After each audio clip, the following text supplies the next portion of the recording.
Fly without boarding pass. Couldn't catch me, I be moving fast. Call me a shooting star. Let 'em know who you are. Flying up in a bar. Wish on a star. Time to show 'em who's in charge. Call me a shooting star.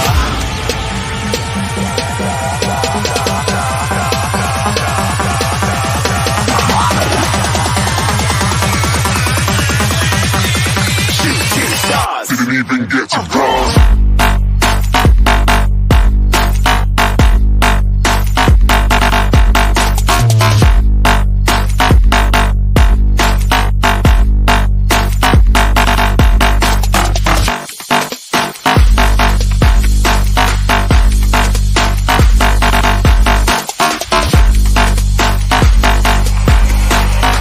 I said I'm moving too far. Get to glass.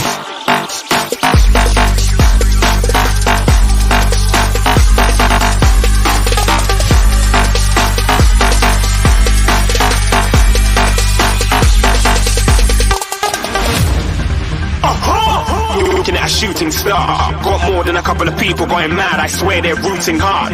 Tell them I'd be big in the game like she went and got them breast implants. I said I'm moving too fast. Didn't even get a glance. I'm ready to eat up track like I'm seated in a restaurant. If you had swag like mine, you know it's best to flaunt. We aren't hating because you want. Shining like it's neon. Rock like kings of Leon. Shooting stars across the galaxy. I stand out, so don't be mad at me. Infiltrate, I'm with my strategy. When I turn up, then I just have to leave. Shooting stars across the galaxy. I stand out, so don't be mad at me. Infiltrate, I'm with my strategy. When I turn up, then I just have to leave. Yeah, shooting. Yeah, shooting. Yeah, shooting. Yeah, shooting shots.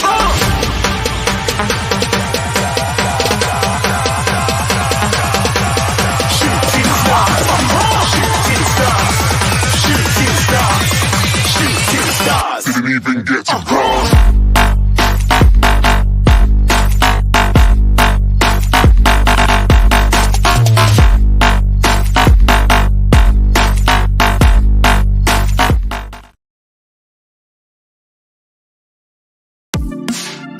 The first game we look for, Robbie.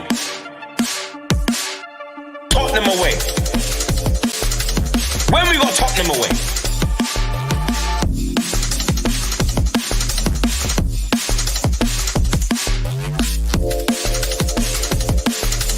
Tottenham away. When we got Tottenham away?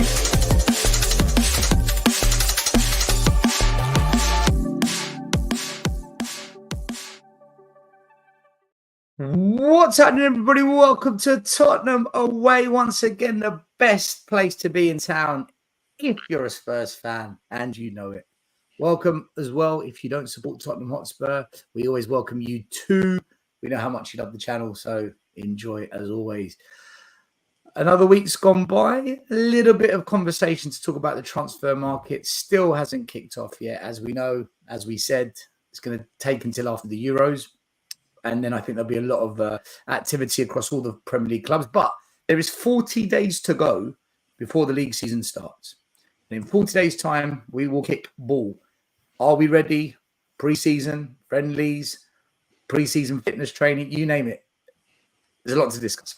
Anyway, before we get going, I just want to say a massive thank you to everyone who's tuned in. Like, subscribe, hit the notification bell as always.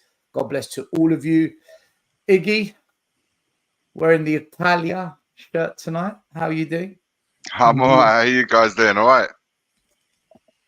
How are you, man? Good. Let me address something. Let me address something real quick. Stel is not the hacker. Let me just stop that right there. I'm stopping at the source. I can see it in the comments already. So let's just cut that out. The hacker for someone's account Will I mention a name? Oh God! Really? Is that in the comments? Don't lie. Yeah, I spotted that earlier on. I'm not laughing at the situation. I'm laughing at the fact that you're getting called a hacker. But add it to the list of things that I've done. Just add it to the list. Just I'll deal with it later. I'm definitely not the hacker. I'll tell you now. Listen, after knowing what it felt like to have your channel taken away, yeah, I wouldn't wish that on any YouTuber. Listen, like I said, I wasn't laughing at the situation. I was laughing at the fact that you're getting called a hacker. That's what I found funny. That nothing more. What's I'll take it banter. I'll take it banter. JP, how you doing? Your screen's a little bit blurry. Oh no, it's zoomed in now. It's a little bit blurry, isn't it? Yeah, no, not too bad. Enjoyable weekend watching a great sporting event.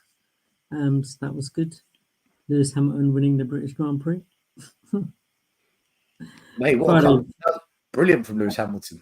Saturday was Saturday's football was fun, but I guess it's coming home. I guess the fact that we got through on penalties is a little bit of a major. Do you know what? That's not actually been said as much, is it, JP? It's not been sung as much. It's coming home. Well, it's the performances aren't great, are they? It's better that way, right? It's better that way. They sneak under the radar, bang. But to be honest with you, Stel, I want to be fair here now. So let's go with about how many performances have been great in these Euros? Like great performances. I think it's been one of the worst Euros I've seen. One of the worst Euros in terms of Spain have been entertaining, but other than that, Turkey have been my favourite team. Watching them play. They actually went on a good run. They went on a good run, considering they're not one of the heavyweights. The support was insane. That's what did it for me personally. But anyway, we'll get into all of that, I'm sure. Every game Turkey plays, and it's like Galatasaray versus Fenerbahce. No, it was like it was mad, isn't it? The crowd was like home crowd. The corner taker. It was like home crowd. It was a home crowd, wasn't it? Really, the support was insane. Fair play to them, man. Don't forget, there's like 7 million Turkish people who live in Germany. There's a massive German contingency in Turkey. That's true. So, yeah. Lee, how you doing, my man? You good? Yeah, mate, I'm good. I am laughing at the fact that people are calling you a hacker, because if they saw you before the show starts in the background, the fact that you can't even connect your headphones to your laptop. I'm the guy.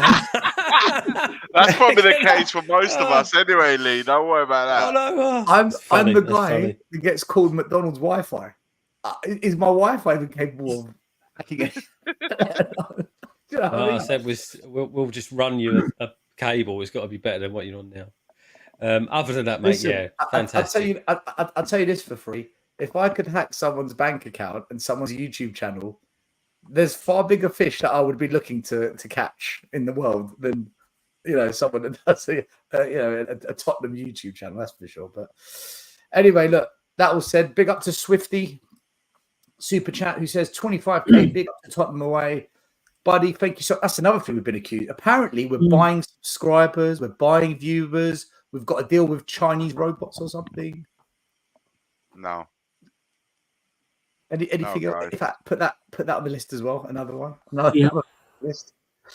Big up. Let's just say hello to a few folks. See, we got Eugene in the house. Go for it. Big up Eugene, Tom, Mr. Rodriguez. Hey, my fella. William, Adam, Robert. Big up. To get through, isn't there? Get that fraud Southgate out of my nation. My nation. Yeah, do you know what? We've got to talk about Southgate as well, man. Mad Mag, I will. I'm also going to be on a couple of Newcastle podcasts this week. They've asked me to come on and talk about it, so I'll let you know about that in the comment section after the show. Paul Mitchell, man, he was like one of our good appointment. He was we'll talk about him tonight. We'll discuss. We need to write all this down, all these talking points. Cousins. I've got it. Paul, Mr. Zappa. Hey, you fella. Big up, Mike. Enjoy Salerno. Jason Williams, Robbie, Sammy. Castel. Hello to the boys. Big up, guys. Sammy, big up. Fagok, Miss TC Hotspur. That's a new name. New name. A little while. Big up, Miss. Clement, George. Our man Graham in the house. Yes, Graham, OG. how you doing? Languaging Angels. Big up, Paolo. Oi, oi. And Big up, Mr. Dan again. Big up, OG. everyone. Mr. Right, OG. Chris, OG. 007. My name's Jeff's in the house. Big up. Julian, Leighton, Coys, Danny, 3SS Sports Picks, Cold Big Shot, up, All guys. Love. Big up. There he is. He comes in there.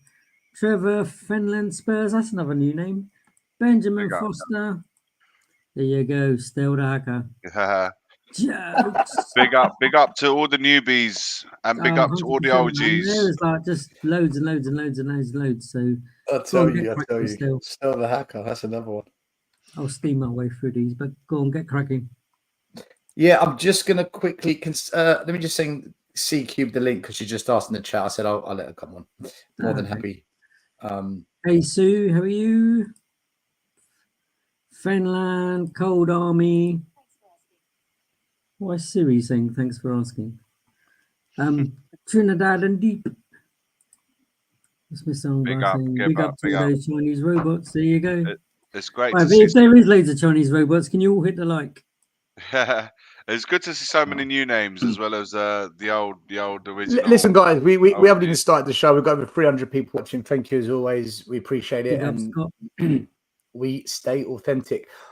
Before we start tonight's show, I just want to share something with you guys, right? So on the weekend, I was doing it was my friend's birthday, and I did a bit of DJing for him and whatnot. So I grabbed some vinyls. I've got loads of vinyls here. Mate, I forgot I even bought this back in the day. Check out this vinyl. Are you ready? I'm Are you ready ready. for this? Boom! Ooh.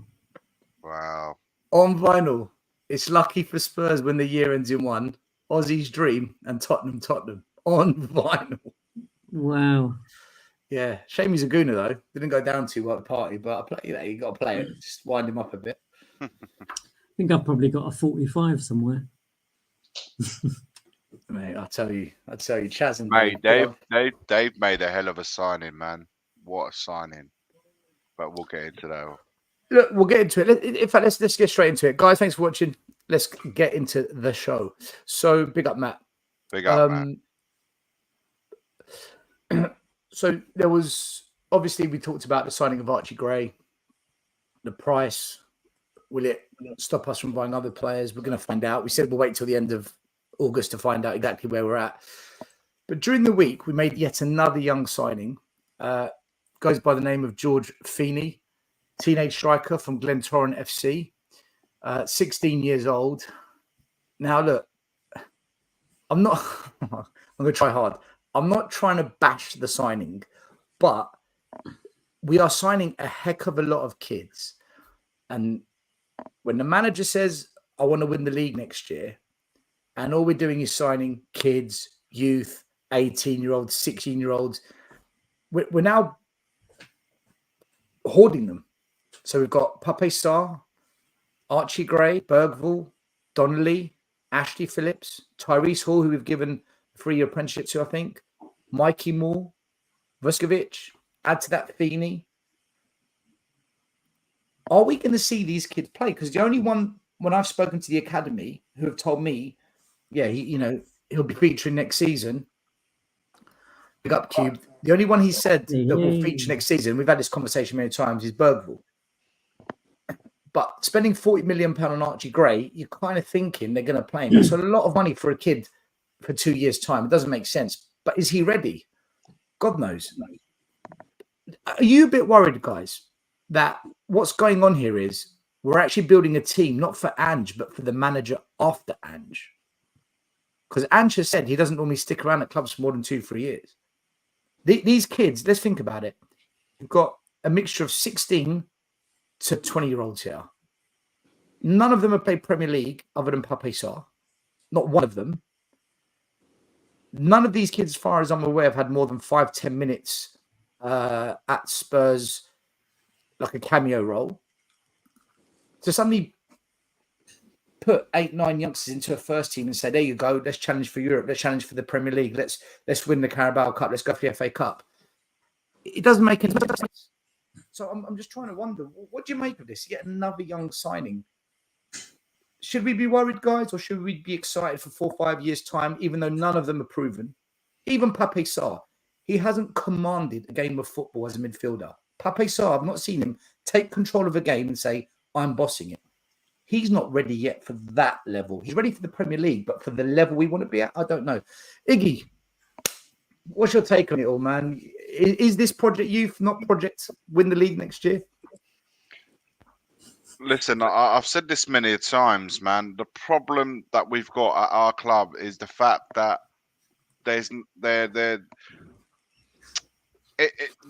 what's said and what is done are two complete different contrasts. Now, if we're going down this line where we want to sign a whole load of kids, a young, for one day to prosper and so forth, fine. Just announce it. Say, look, this is what our plan and project is. We want to bring a whole load of young players through. We're going to try and blend them in with some level of experience at the side. And sort of like get the manager to evaluate them and then to sell on eventually one day to the so-called bigger clubs. If that's the trajectory that we want to go into, and announce it, say this is what we want to do. But you, like you just said, you cannot announce. You can't have a manager ever say we want to go for the league, we want to challenge for the league, if then it's not backed with the actions, because then someone's looking muggy. Either the club are looking like mugs, or the manager's going to end up looking at mugs. So either way, someone's going to. So listen, I have no problem personally, whichever route a club, which is I actually admire a team, a club that announces it and everything's aligned. When a team and a club is aligned, that the manager and players and the fans are all aligned, doesn't matter what you set out to do, as long as everyone's on the same page. There is you can disagree and agree with it. Don't get me wrong. Of course you can, but at least it's there. Like, this is what we want to do. What we're doing, but also, do you know why it's still? This is what I mean about alignment. You get all these kids, and we don't have a history, of certainly a recent history, of all these kids coming through. The Man United of the Giggs and Beckham and Scholes here. We're not that club.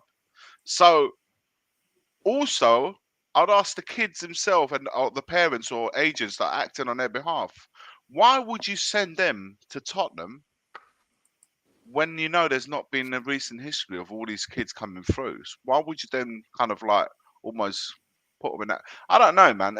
I hope this is. I hope these kids have a pathway into the first team. I know certainly Gray, you're right, 40 million. Don't spend it on Gray if he's not having any plans on the first team. And Bergville will come through. And I hope one of but Bergville will pay for Spurs. More, more directly from the club. The club. More is another one that's getting spoken about a great deal. Michael Moore's not playing for Spurs next season. I can tell you that. So I don't understand. This is my frustration with Spurs will always be this. I don't understand what it is we are doing. I don't get it. And that's the build up of my frustration, not this season, last season, and the season before. It's not the direction that we're taking. So I don't know, man. We shall see. That's where I'm at with it. And I say this, I'm trying to say it in the most rational, calm way possible. That I can possibly do right now. I'll get frustrated during the season, but Iggy, let me ask you a quick question. Iggy, let me ask you a quick question, right? Yeah.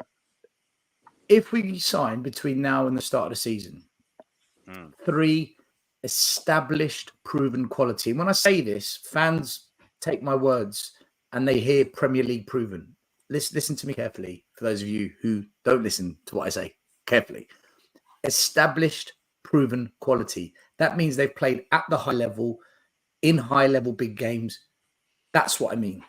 Yeah. Not they must only play the Premier League. No, they don't have to play Premier League as long as they played at a high level. If we sign 3 high-quality, proven talents, 3. Yeah. Would you say, do you know what? That's okay. The youngsters, fine. But we've got to sign those heavyweights as well. Well, it's the whole point of having a balance, isn't it? It's how you're gonna have all these youngsters and who they're gonna look to. You know, who are these youngsters going to learn from? If they are going to come into the first team, who are those senior players that they look to? You know, that's my man right there. If you do get 3 established players, like you mentioned, I'll say whatever, it can be any 3 established players in the position that you require them in. Right, we know the positions mainly.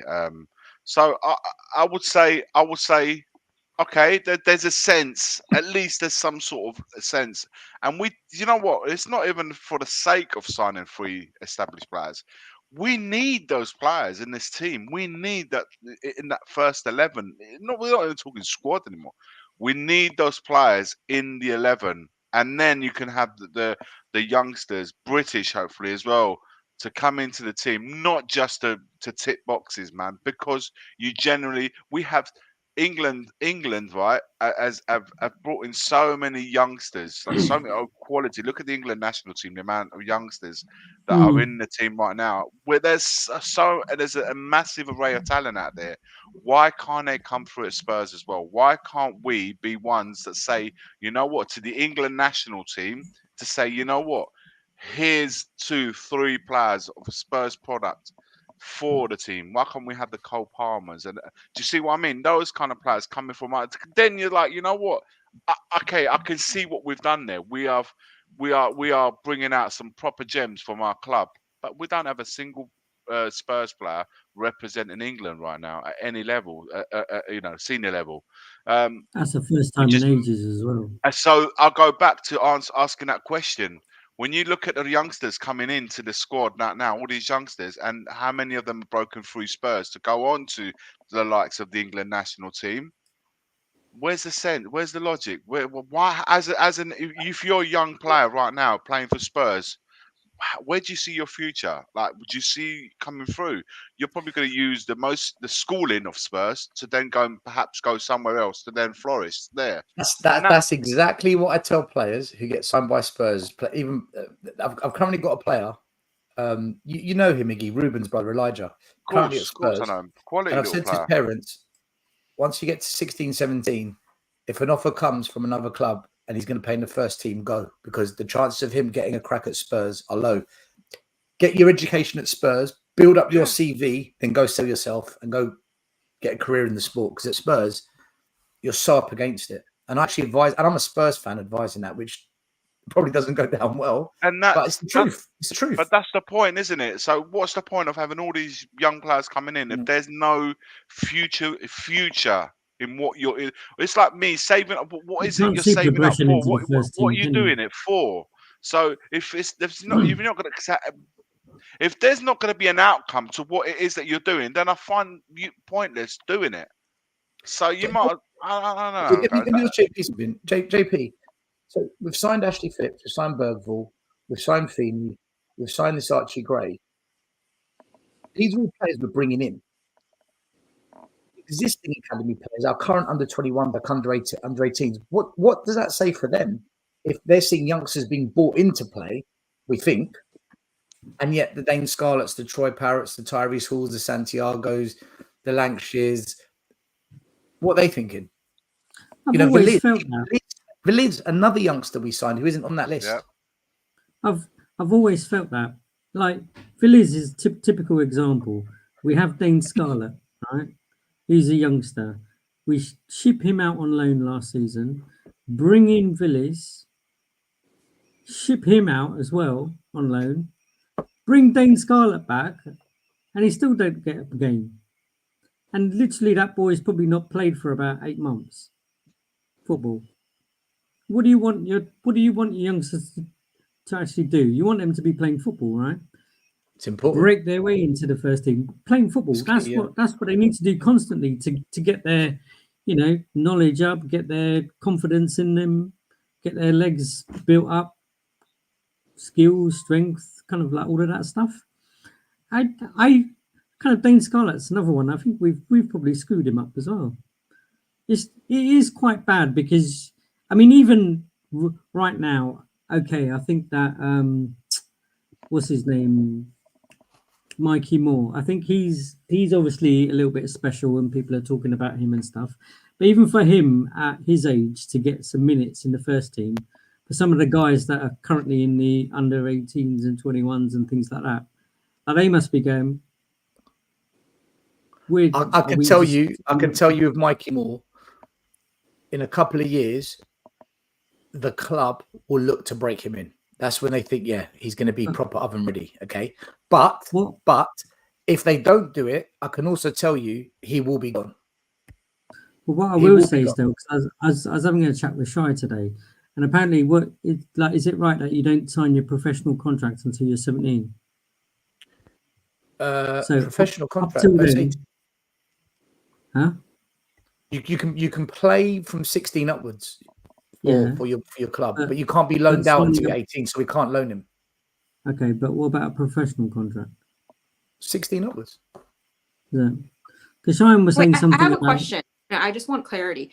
Is it true that, like, if you come in at 18, then you can be considered homegrown after like a couple of seasons or something? Is like what I heard. Is that right or no?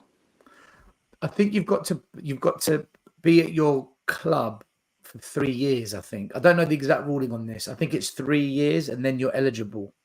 But it's like if you come in at like 18, right? Like 18, if you know, like if you come to like some of these guys that we signed that are like 18, I think, right? Like if they stay for like 3 years, because I know that I heard somebody say that Bergvall might be one of those. I think Bergvall might be one of those. I could be wrong though. Okay. I don't know the exact rule, if I'm honest. So I've got feelings though with 17, as kind of like Derek says, right? 17. So right now there's clubs sniffing around him. Like Dortmund's one of them. I think Man United, I think, are another one at this minute in time. So either they've promised him something already, because otherwise he will just go. So I think he will get game time, and I think that's probably one of the main reasons why the back end of last season he was getting on the pitch. German clubs are really good at the German clubs are really good at doing that, by the way, going around each nation. Well, like Dortmund's well known for it, aren't they? Yeah. So like currently Dortmund have taken a good few English kids and played them, put them in the first team, and they've turned out all right. Jude Bellingham, Sancho, you know, but look at even. Go on, sorry, Jeffy. No, I was going to say. So I think he'll get game time, but I think we've obviously even seriously made promises to him or something like that, because otherwise he's just going to be off and we're going to lose that one. But no, it is frustrating, and it must be frustrating for like the rest of the squad still, in terms of these players to see they've gone through. Some of them have been there from what 8, 9, 10 years old. They've progressed up, and then we go and buy a 16-year-old, a 17-year-old, an 18-year-old from outside. Guys in the comments saying that you have to be 17 to sign a professional contract. That's not correct. If you're 16, you can get what's called a scholarship. And if the club gives you a scholarship, you can then get a contract, but you have to be a scholar. If they don't give you a scholar and you're 16, then you can't have a contract. So there is a caveat to it. Normally clubs will make you a scholar, typically. But quite often they don't make you, well. They don't give you, but they don't give you a professional contract. They just give you a scholar. But if you've got a scholar at 16, you can also get a professional contract. So that's how it works. Lee, what do you make of it all? The youth? Is this project youth? Is this project waffle? Is this wait and see like we always have to do? Or how do you feel about it all? I mean, listen, I've got no issues with bringing these young kids in. Well, I say young kids, you know. Listen, Archie Gray's had a whole year playing for Leeds. I mean, and he's done pretty well there. So I've got no issue with buying these talented youngsters, not just kids. We're not just buying anyone. We're buying people with talent, right? I know Bergvall's only been played in, you know, the Swedish Farmers League or whatever. But is it proven talent, Lee? Is it proven talent to be paying 30 million, 40 million pounds? This is big bucks. Well, listen, that was no, you know, I can see the talent. I question that price. That's my only issue I really had with it. I mean, if you take Rodon out of the equation, then you're still talking about £40 million, right, for an 18-year-old. Now, there are a lot of people that are bigging this kid up all over the place, and that's fantastic. but I think he still needs time. Now, the way that I look at this is that, you know, we aren't. The one thing I hate about this club is the PR machine the wheels start turning no matter what it is, whether it's a 16-year-old, he's going to be nowhere near the first team at all.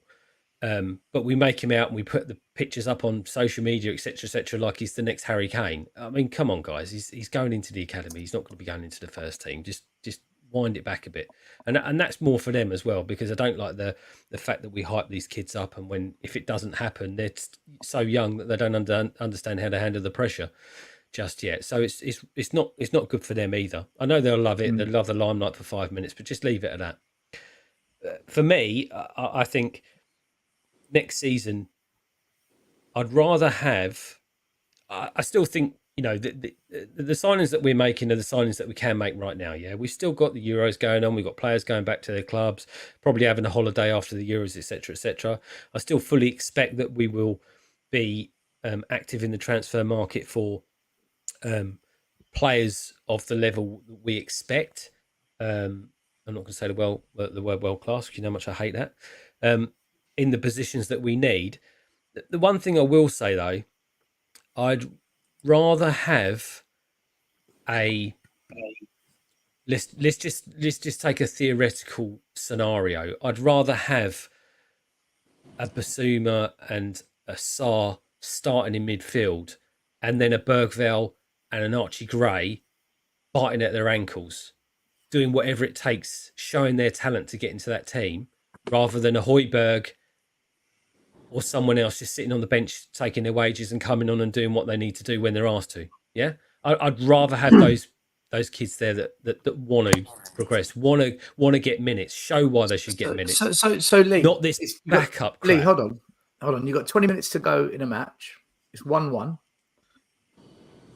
or it's 1-0 to you, and you're thinking, right, I just need to shore up the midfield. Do I bring in a Højbjerg who's experienced, who actually had a good Euros, but who divides fans, or do you bring on Archie Gray? That's what we're talking about. I'm not going to answer that question yet, because I haven't seen Archie Gray play, and this is what I was coming to. I'm not going to praise these kids. I'm not going to praise their talent until I see them in a scenario where they're playing for the club. Only then can we pass judgment on them. And the first couple of friendlies, what we've got, one next week, one the week after, I'm sure that they're both going to get plenty of minutes in those games, with the amount of changes and that we make in these friendlies and that kind of thing. That's when I'm going to start saying, you know, let's see how they gel with the team. Let's see how they play with the team. My issue with friendlies is pre-season last year we looked dynamite, and then the season started. In Barcelona, isn't it? Barcelona. Yeah, we saw how it went. But I'm not competitive. It's not. No, it's not competitive. But you these guys are going to want to make an impression, right? You get an idea. They're not going to go. They're not going there for a kickabout on a Sunday. They're going there to make an impression. They're going there saying, right, I've been told I'm coming into this club. There are chances for me to get minutes in the first team. I'm going to go and show them what I'm made of. That's what the youngsters are going to do in these friendlies, and that's what they should be doing. But there is no doubt that we still, you know, this isn't the end of the transfer window. We still need those ready-made players in those positions, right? We can't rely on them, and even to the extent that, as I said last week, bringing these kids in is great, but you've got to have some players there that they can learn off, they can grow off, they can gel with. Experience. You can't just expect. Yeah, exactly. You can't expect them to just, you know. Listen, I with the greatest respect to the world's best number 9, I can't expect that Mikey Moore's going to be sitting around there sniffing around the first team trying to get experience and talent off of Richarlison. It's just. But Lee. Yeah, I mean, just turning backwards. It just makes no sense. So, but Lee, what can you say? Just to add up to your point, you look at Musala. The guy is learning. He's surrounded by Harry Kane, the Thomas Muellers, the Kimmich. I mean, he's not only surrounded by heritage and talent to be able to flourish. You look at Yamal. He's learning from Xavi, one of the legends of the game. Like the academy. La Masia, you know. So like it's, you know, City, Phil Foden came into a club that was winning trophies under Pep's tutelage.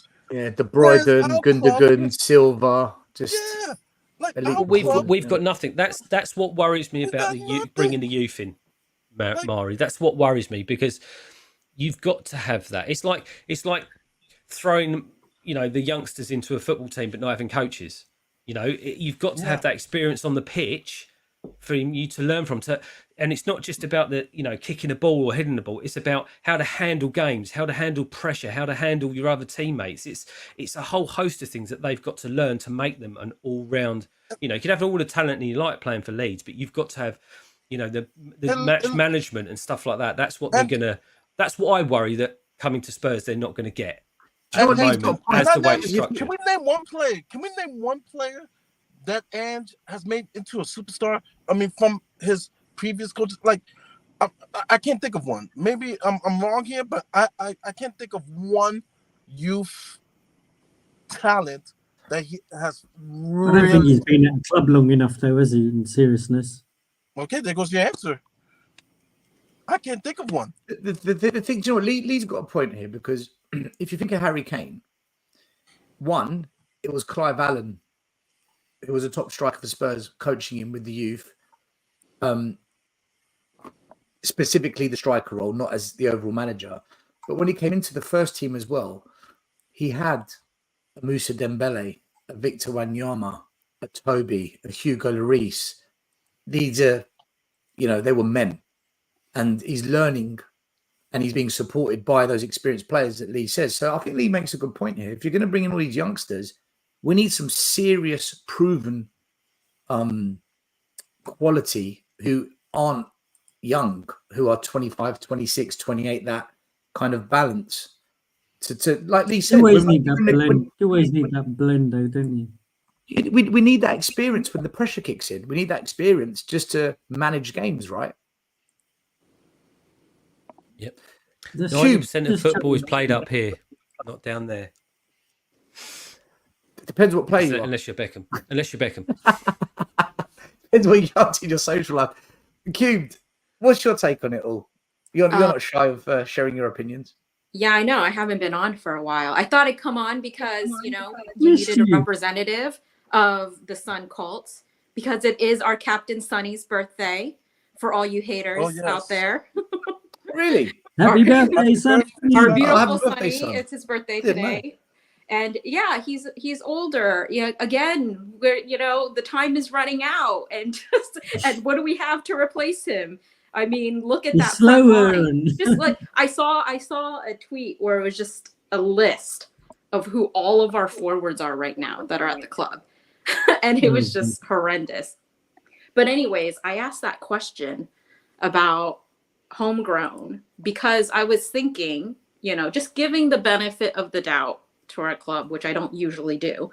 But I was like, maybe there is this tactic here of bringing in some really young players and thinking that some of them, if they stay for, 3 years or something, that they become homegrown. And that is a strategy. And if that's the strategy and I think that's fine and good if we're bringing in young, talented players, thinking about the future, at least, maybe thinking that they're, they can turn into homegrown as well, then that is a strategy in general. If they do pan out, it's a risky strategy, but it's a strategy that I can support. But then what on the other side of it, it basically is contradictory to us bringing or re-signing Timo, who's 28 years old. Exactly. And it's just a complete contradiction. And then in that case, if we're like focused on really young players and that's our strategy right now, and then we go and re-sign Timo Werner, what is that about? And then you could say, well, it's just another loan deal. So maybe he's just a stopgap until some of these players get into it. But he's not going to be 1 year is not going to give some 18-year-old player enough time to embed in. So, and Timo is not good enough to be, tying us over until then either. So I just think that, like, if that is the strategy, us bringing in these really young players so that they can eventually become homegrown and be really good, and we're taking that risk, they completely have contradicted it by our first quote unquote signing of the window. And then He's the third highest most paid player. I know. So I'm just saying that, like, I just feel like it's just a Wow. contradiction in that case. And I mean, you pay this much for a really young player. I understand bringing in new players. Like I said, I support that and everything, that are really young, get it. But like, paying that much for a player, and you think about Brennan Johnson, we paid about 50 million for. We paid about 60 million for Richarlison. And I just saw somebody, and I hope this is not true, but I saw somebody saying that we're still maybe looking at Pedro Neto, but you know, Wolves is saying that he's worth 60 million and we only value him at 45 million. What? How does that even make any sense If whatsoever? we sign Pedro Neto, there's a lot of people that I'm going to have a conversation with, because I've had nothing but negativity because I said we should be signing Chiesa. He's injury prone. Have you 20 seen million Pedro Neto, euros. people? Yeah, Yeah. yeah, Have you but seen my Pedro point Neto? is that, but yeah, my point in that regard is that, you know, even if you think that Neto is injury prone and all this stuff, different stuff, Neto is at least proven in the Prem, and you know, it's still young enough that you're like, okay, this is not like this is not a pointless appointment, and so for us to like get him in. So I'm like, why would he be worth 45 million when we're playing, you know, we're paying Brennan Johnson 50 million and Richarlison 60 million. And then, you know, this other guy now, this new young kid for like 40 million. It doesn't make any sense. So I hope that this is just all bullshit. So I'm taking it with a grain of salt, but it would not be surprising if that's the case. Based off of our track record, it would not be surprising if we were having Levy paying these dollars, or not dollars, but pounds or whatever, euros, for some of these players, overpaying for players like Jed Spence, who we paid 20 million for, who's played all of 10 minutes for our club and has no future at our club. And then we won't pay, you know, more, we won't pay 60 million for, you know, Neto, or 60 million for Eze. Eze right now, his release clause is 60 million. So I'm like, that's what are you talking about? Like, I think if that doesn't make happens, any though, sense to Cube, me. that's happening after the Euros. I did say before the Euros, I don't think Spurs will do any business until after the Euros. Yeah, but I mean, if we don't buy Neto for 60 million, Neto Eze. or even Eze or whatever, 60 million, and they say it's because they're too expensive, I don't think that's another contradiction, because you just paid like 50, 60 million for players like Brennan Johnson and Richie. Like, it's a complete contradiction, in my opinion, when I think that both of those players are more proven than Brennan Johnson and Richie were. But this has been the whole crux of what we've been saying for many weeks on Tottenham Away. What is the plan? Is there an actual plan, or are we making it up as we go along? Because nothing adds up. And if you say these things, obviously you're going to get labelled, because how dare you question anything or have a debate about something that isn't the norm of every other channel. But the reality is, and Cubed hits quite a lot of points. What is the plan? Because when you piece it, it doesn't add up. It's disjointed. It doesn't make sense. I'm going to say it again. You know, I've been a hiatus because, you know, I've been out the country, Peru, Costa Rica. But I've been looking at the news, all the rumors and whatsoever. And I've said this since day one I started streaming. For me in life, whatever company I work for, whatever job, whatever it is in life, and even with the clubs, I want to know what is its ethos. I want to know what's its identity. You know, what is their philosophy, right? I know Ajax philosophy, right? You know, the youth, and then they become stars, and then they sell them off. You know, Borussia Dortmund. You kind of know the philosophy of Real Madrid. You buy the best young talent whatsoever, and the ready now. Like, you know, the motto of each club, even in the Premier League. We know what type of club Chelsea is. You know the philosophy, what we used to know the philosophy of United, is still trying to figure that out. I can honestly say most of my Spurs life, I've not known the philosophy. I think it's confusion. I think it's mistaken identity in that sense. Because like Cube said, it doesn't make sense, right? Okay, right? I'm all down for 11 Cole Palmers. I'm all down for that. But then when you want to buy Medi Ray, James Madison, when you have Alfie Devine, like, see, these are the things that confuses me. And, you know, it's just frustrating because it's just like, okay, what kind of club that we are? Oh, we're going to be a data club. It seems like we like to jump on gimmicks. You know, we like to take other people's ideas. Like, why can't we come up with our own philosophy? Why can't we come up with our own idea of how to build a dynasty, how to build a team? Well, here's the problem why it has not happened, right? This is not our club. Jose said it. This is Daniel Levy's club. It is his club. It is not our club. So that means that his philosophy of how the team is going to be built is going to be through Daniel Levy. And we all know Daniel Levy has never kicked a football in his life. So that's the thing I've come to surrender, to come to grips. That Maury, hold on a minute. Hold on. Maury, 1 second.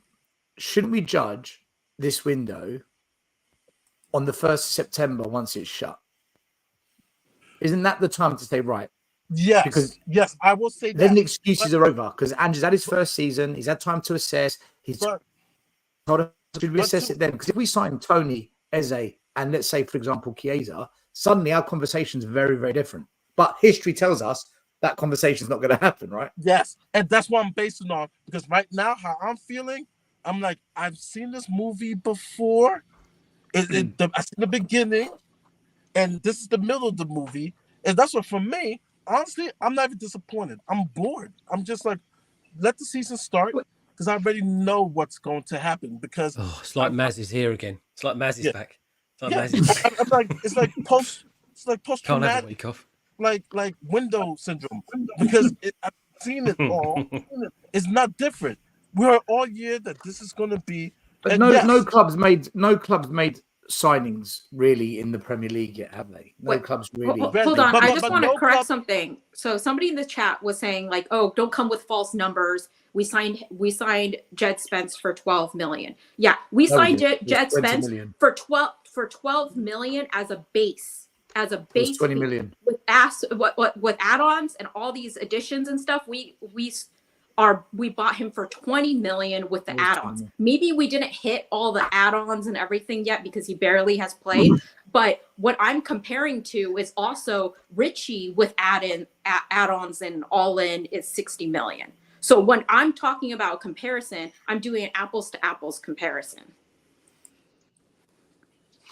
I want to move on to a player that's causing a little bit of controversy. Now, when you look at our attacking forwards as it stands right now, we've got Kulusevski, Solomon, Johnson, Hill, Richarlison, Veliz, Scarlett, Werner. Some fans would say this is a championship lineup. Some fans would say this is an average Premier League lineup. For me, nothing there excites me. Obviously, we've got Heung-min Son as well. But taking Son out, this is what we've got. Some fans think these players are going to come good. Some think they're already good. But when you look at the stats of assists, scoring, chances missed, big chances missed against the top 10, it's not looking good. So Heung-min Son, as a note, it's 32 now. Son's the only one who actually had good stats against the top 10. Son actually had good stats. I'm just saying, look at all those attackers. So the impression is that we're going to have those attackers for years to come. And when, Heung-min Son, who's 32, right? When you look at his age versus all of those, it makes these attackers look even worse. Well, I personally don't think, it's just my opinion, any of these attackers get into our top 6 rivals. I just don't think they do. So I suggested, after Iggy told us that Chiesa was on the market. Now, the story was that Chiesa is down to 20, by the way. Around 25 million euros, which is 20 million pounds, with add-ons They're not going to extend his current deal. Juventus are prepared to sell. It's not part of Thiago Motta's plans, who's the manager of Juventus. Then the story broke that for 20 million, Juventus and Roma have reached an agreement for the transfer. However, it's now been said that Aston Villa are positioning themselves to sign Chiesa. The club already contacted the Wingers representatives with an interesting financial offer and the lure of playing in the Champions League, because Villa have qualified for Champions League. Right. Iggy, I'm going to come to you first, because when I suggested this, I'm going to be honest, the majority of fans are like washed out, injury prone, forget it, you don't know football, all the usual things. There's no actual debate. It's just, what do you know?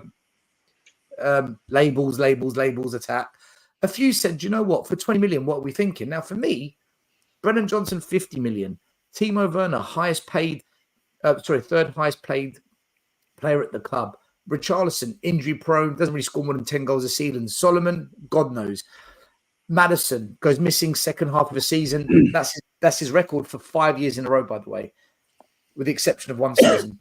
And we don't have a striker. So I'm thinking, who can play in an attacking three, who can invert, who can go wide, who's got skill, who's got creativity. I think Chiesa is a top player. But it seems everyone else, or most people, disagree with me. Look, you're Italian, Iggy. You watch a lot of Italian football. You know the ins and outs of Italian football better than any of us. What's the deal with Chiesa? What's your honest opinion on this player? I think what's happened when he done his ACL, they're saying that since he's come back, he hasn't quite been the same. But then again, who's ever quite the same when they've done an ACL? But that doesn't still, for me, he was a massive help us winning the Euros in 2021. He was really good in the knockouts. The last 2 seasons, but he's also been, for me, he's played in the wrong position. Juve under Allegri were playing 3-5-2, and he was playing as a forward, not as a winger. So there's a little bit of that. There was a bit of frustration with him there, and I think it just hasn't happened for him at Juventus. That's why the combination of everything has meant that his price has dropped massively, because they bought him for 60 million, by the way, Juve. Iggy, is he better than these players? Is he better than this? Yeah, for me, he is, hands down. I haven't even got to look at it, that list, to say to me that he is. And I think that was going to be my question. It's like we're using, look, what's people using the excuse, he's injury prone, he's this and he's that. But at the end of the day, we're looking at signing Neto for the prices that, what was it, 70 million, 60 million, 70 million. He's had injuries himself. So, Chiesa is better than what we have, but he's still not good enough. I think he'll be better than what we got for sure. So you can't say not to sign someone when he's better than what we already have, but you're saying he's not good enough. Let's get somebody that's better than what we have, and then we can always look to improve and get better players further down the line. But at the end of the day, the way I see it is 20 million euros. 20 million euros, man. And I think he's worth a punt. I don't think it's a great deal of a massive gamble. This is a good punt. If it turns out, I think the guy just needs the player. I think he requires confidence. He needs to be brought in to say he's going to play a big part in the way that we play. 4-3-3. Him in the wide areas, right or left, preferably on the left, is his best position. And I think he will score more goals than Werner. Just. you think? It'll be close. I think he'll score more goals and he wouldn't be on the wages that Werner is. So he might get a few more goals than Werner and maybe one or two assists more. I would never ever understand. I know football's about opinions, but there is no way you're ever going to convince me that signing Werner makes sense, but signing Chiesa isn't. The fans out there who think that, I'm heads gone with that. Completely heads gone with it. But you know what? I didn't see the same. Do you know what? I haven't seen the same level of opposition towards signing Werner than what I am perhaps in some signing Chiesa. I don't that make sense. People are like, nah, don't get him. Yes, he is the son of Enrico Chiesa. Yeah. There hasn't been that much of an uproar, has there? No, we saw how crap it was last year, and brought him back on loan as well. We was okay, yeah, but I'm happy to have Werner as a, on the bench making an impact. We didn't spend the money that we have and the wages for him to make an impact. He is playing, Third, man. He is third playing. highest. But then Third again, at highest 20 earner, million he ain't gonna euros, be a you bit won't player. have Chiesa because it's injury prone. Even if he played like 30-40%, of the matches, it's not about the quantity of matches perhaps that he plays, but it's the dent that he makes when he's on the pitch. That's the part that we need to look at. Madison's injury prone. How old is he? I was just looking. I think he's 20. I want to say 26, but George is saying he's 26. Actually, 26. Yeah, he's 26. Come on, man. I think he's. I don't think he's old. I think he's still got a lot to play. But the price as well. The price is very good. 20 million euros, man. 20 million euros is nothing. I don't know, man. If you look at it, we got Jet Spence for about come on, man. about We that have much. spunk so much money on players. And he's back too. Is anyone here against the signing of Chiesa? Does anyone think, do you know what, this isn't a good idea? Not for 20 million. It's a great idea. 20 million euros, not pounds. Yeah. That's less in pounds. So yeah, so that's about again, 17. he's a player 17. that's been there, right? He's played for Italy, he's played for his country, he's played for Juventus. I mean, you can't much more higher accolade than playing for someone like Juventus in Italy, can you? Really? And we're talking about playing. I think Werner's a bad. People saying, yeah, it's a loan or whatever, but it's still going to cost us £12 million. And this guy's 20 million. And that's what I was just going to say to PB and J. That's exactly what I was going to say to him. He's saying the only reason why people aren't interested or aren't against it is because it's not permanent. But we've signed him, making him the third highest earner at our club. He's going to be playing when those wages could have gone towards anyone. I think Timo Werner is going to be starting for Spurs. I said it when we signed him. I said, do you know what? They're going to start this guy. He's not a bench player. Not for the price we're paying him salary-wise. It makes no sense. Makes no sense. Sorry, people wanting to say that, oh well, it's only a loan, and I'm like, but he was already on loan. So for us to go on loan and then go on loan again, he's going to basically be at the club for at least a year and a half. And he was playing every game, and since he came in, and he's going to play the games, next season as well. And he's not good enough, and so I'm like, a year and a half at least of a player being there. that's a long time, actually. That's a long time. And considering we saw him for 6 months and saw how shite he was. You know what? When you look at he had the worst shooting stats, he had awful big misses. Don't get excited. His shooting accuracy was the lowest of any forward we had at the club. Every shooting, scoring, goal-bound metric, he is abysmal. Absolutely diabolical. In terms of wide play, dribbling, taking on a player crosses, he's not actually too bad. But this is my argument I have with fans. We don't play with wingers. Our system is attacking forwards. Salah, Firmino, Mane, they weren't wingers. They were attacking forwards. They attacked the penalty box and they'd feed each other in. That's why they got 50, 60 goals combined in the season Liverpool won the league. We play with attacking forwards, not wingers. Sometimes they stretch the pitch. More often they invert inwards. So if you can't score goals and you're an attacking forward, you suck in this system. You stink in this system.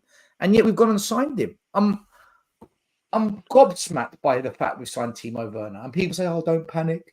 He's just a backup. Backup to what? He's not a backup. He's playing. He's going to play a lot of minutes. Yeah, you didn't sign a player that's making the third most salary at the club and play him as a backup. That's just not happening. Do you know what's funny? When you look at the Premier League, you look at Chiesa's characteristics and what his qualities are. You look at the Premier League and the way Spurs play. It's actually they're again. I'll use that word align. Everything aligns because it would suit him massively, and I think he'd have a really brilliant understanding with Udogie on that left hand side. I do believe that. I think they'll have and I just think to have even if you played him on the Yeah, right they're both side. Italian as well, Iggy. They're both Italian. They can speak to each other. So we have Chiesa on one side. You have Son playing next to. I think with that our attack would take not a massive, but it would take definitely a turn for the better. If we then can align the number 9 and have 3 of them playing together, a really good number 9 that can get some goals, and Son on one side and Chiesa on the other, providing the service and scoring goals themselves, of course, which attack wide forwards have to do as well. They have to contribute with goals. If you look at the current players that we have right now in the squad, how many goals do they have between them? So we haven't got a number 9 that scores for fun Against the Kane top is. 10 teams. I know. I know your Kulu, stats. Spreadsheet, get your spreadsheet out. Get your all of them spreadsheet except out. for Son go missing. Yeah. All of them. And Has anyone- somebody in the chat saying that we would sign Neto over Chiesa, and that's like crazy. We're not signing Neto. We're not at that signing Neto. price. There's no way in hell. There's no chance. Cubed, I think Absolutely. again, I think people, they're not listening specifically to what we're saying. Chiesa for 20 million. Yeah. Euros. If we said Chiesa 50, 60 million, the conversation's very different. I would say no. I would say no. But for I'd say 20 too much of a million? risk. Like you so said, it's it's the same as 17 million Spence. pounds. Same price I as think for Spence. 17 million pounds is definitely worth What are you 17 thinking? million in current What are you thinking? market. It's a no-brainer. Just- Listen, at just the end of the look at day, me. Villa get him, then we'll find out. Yeah, I mean that's an amazing price, and we should go in for it. But the only reason why I brought up Neto is because I'm talking about Neto for 60 million versus us having signed Richie for 60 million. That's crazy to me. Yeah. So that's what I'm saying. I'm not actually saying, us sign, Neto over Chiesa given the price. I'm talking about what we've already done, the business we've already done. And I would love Neto at Spurs. How outrageous that is. And the fact of the matter is we won't get Neto for 60 million regardless. We're valuing him at 45 million, and we wouldn't get him for 45 million either because our club doesn't sign that way. We don't make excellent signings like that, of like a 45 million for a Neto, which I would consider to be an excellent signing when you consider the fact that we paid 60 million for we did pay 50 million for Romero and 42 for Van der Ven, so we yeah, did. those were good signings, but I mean, I'm saying that I don't think that Neto, who a lot of people are in for, that why we were able to get Romero and why we were able to get Van de Ven. For Van de Ven, it's because I don't think enough clubs were looking at him at the time. I have no idea why, but they were just not looking at him and paying attention to him. There were clubs that were paying attention to Romero, but I think that Paratici, that the fact that we had Paratici, that helped. That got over the line. Yeah, and Vicario. He done well with That's Vicario. one of the mysteries of the world. I still don't understand how we got Romero over the line. It's No 100% idea. because of Paratici. And he actually, I think in an interview, he said some it. shit that day.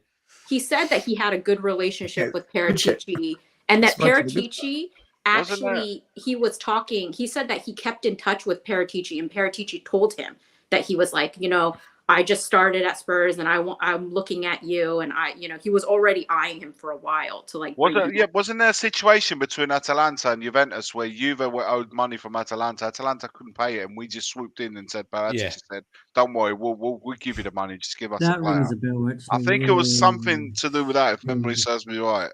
Yeah, he but he had a relationship with Paratici. Yeah, he mentioned that in an interview. Moving it. It's the same thing with Benton and Kulu. That's why that deal got over the line as well. I want to talk. Go on, Lee. Go on. Just going to say, just before you move on, can you just bring up that list of those players again? Yeah. By the way, everyone watching, smash forgot 550 odd people. I will answer the question on Calafiori. Smash the like. I've seen a question that's been asked about Calafiori. Which one is it, Lee? You want me to bring up? The one with the attackers, the list. I've been asked a few times, and I'm not ignoring it. I just want to make sure that it's not being ignored. Just saying this here. This is the one thing that worries me, right? You there have got 1, 2, 3, 4, 5, 6, 7. You've got 8 players there, plus some potentially for two positions, right? And Son. Now, if we are whether it's Lee, Neto, why 2 positions? It's 3, isn't it? Striker as well. well, yeah, it is. Yeah, Well, but he's- Valise Son's taken and him. Scarlett are really Son's forwards, taken aren't one they? now. So you've got 1, 2, 3, 4. You've got 5 players there for positions that we're talking about bringing in Eze or Neto or Doué or whatever you want to say there. Yeah. That is, if you're bringing them 2 in, that's 7. You've now got to have a real clear out to get to that point. And I'm worried. You looking at some of these players, and with the state that the the leagues and everything are at the moment, you're almost going to have to give them away. Because aren't you? You either they're going to have to accept lower who clubs. do you realistically think we're going to get rid of off this list? Like Well, Brian Hill, right? He's not been Hill. sniffing around at all. Okay, that's one. Timo's Brian staying Hill. because we've obviously given him the loan. Yeah. Solomon's probably another one. He wasn't really proven enough, but I personally think he's a better player than Timo Werner, so he would have been better for us. But he was back at training. Johnson, yeah, he's back in training. Johnson, we've paid 50 million for him. He's not going. Are we just going to let him go? See, we're talking about one player. One player gone. That still leaves 1, 2, 3, 4. That's 4 players that you're still going to have, unless Kulu is the one is the surprise one that we get rid of. Plus, if you want to bring in 2, that's 6 players in 2 positions. I think you're going to struggle to. I think you're going to struggle to explain to Levy how paying that money is going to help us if we've got 6 players all on wages for 2 positions. That's going to be struggling. It really is. We've got to find a place for them to go. Just got to show him tapes of those players last season. I'm going to jump off, but I just want to say one last thing is that, because I have to hold my hands up for this, is that I was bantering Bayern a lot last season. I admit. And the thing about it is that you can see the difference here is that Bayern had, for their standards, a very shit season last season on their standards. As much as you want to sugarcoat our season last season and just first season, we were in recovery, we lost Harry Kane, blah, blah, blah. The end of our season was absolute shit. That the end of the season was absolute shit. And you can see the difference in why Kane went to Bayern. You can see the difference in what happened after that. So they sacked Tuchel, right?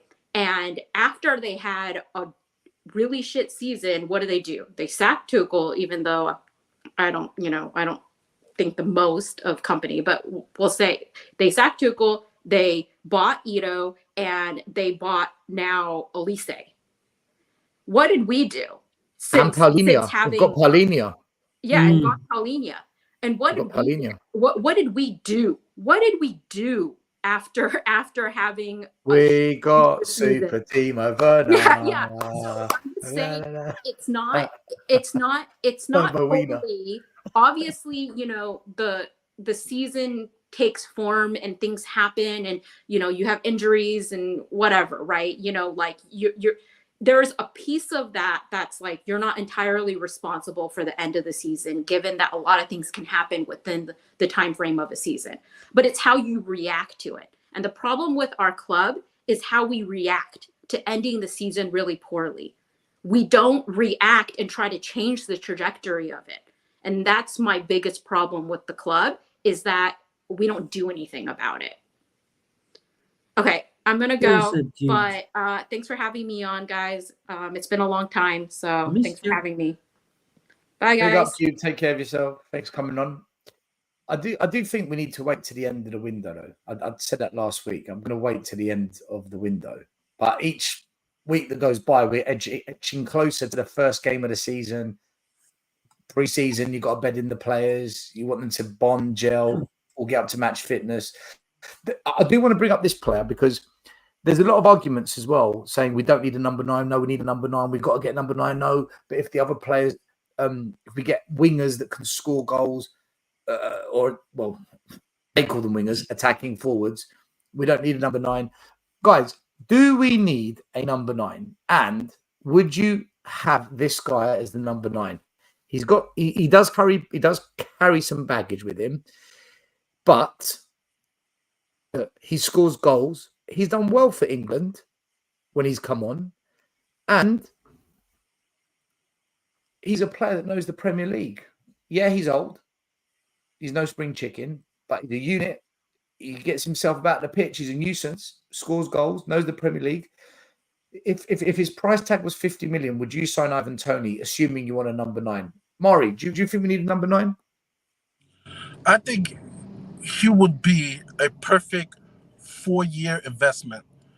Of course, because of his age, he's not like the striker for a future, but he's the striker for now, which is perfect because then, we still have Dane Scarlett in the folds, right? And maybe he can have a similar build, a similar mold as Tony. I think it would be better for us. I honestly think it would be a good signing, and it will be like a 3-year, 4-year, signing until we get another. Like, I would want to get him, but also have a plan of getting another striker to come in along with Dane Scarlett. I think will be an awesome signing, and he's doing well. The Euros was ice cold, no look penalty kick. While everybody was being nervous, no look penalty kick. But I think he would do well. Yes, our fan base will be like, well, the whole gambling stuff. All right, that's the past. It's done. All right, he's been redeemed. Let's sign him. He has great hold-up play that can help, our players come down the wings, meaning Sonny or Timo. And I just think he would be a good sign now because who else was out there that's available that we could get, right? So yeah, there's a lack of strikers in world football, isn't there? There's not too many. Lee, would you take Ivan Toney? And also, do you think we need a number 9? By the way, guys, I stand corrected. He's 28, not 29. My apologies. He's 28. Yeah, of course we need it. Of course we need a striker. You know how this club's run. It doesn't matter who the manager is in there. We need a focal man up front, and Son can't be that. Listen, I know Son's still got skill, but he's much better used on the attacking left or right of the front three, especially if you've got a perfect scenario when Kane used to drop to grab the ball, and Son would be running past him, and that's we got a lot of goals from that. I think that's where he's more effective when he's got the ball and he's running at players. Now that's harder for him than it is to run past the player and then take on a pass. So yeah, absolutely, I think we need number 9. I was never really sold on Toney, maybe because I just never watched Brentford enough in the time that he was there before he went off on his little sabbatical for what he did, etc. But watching, a few bits and pieces from the Euros, I think he'd work at Spurs.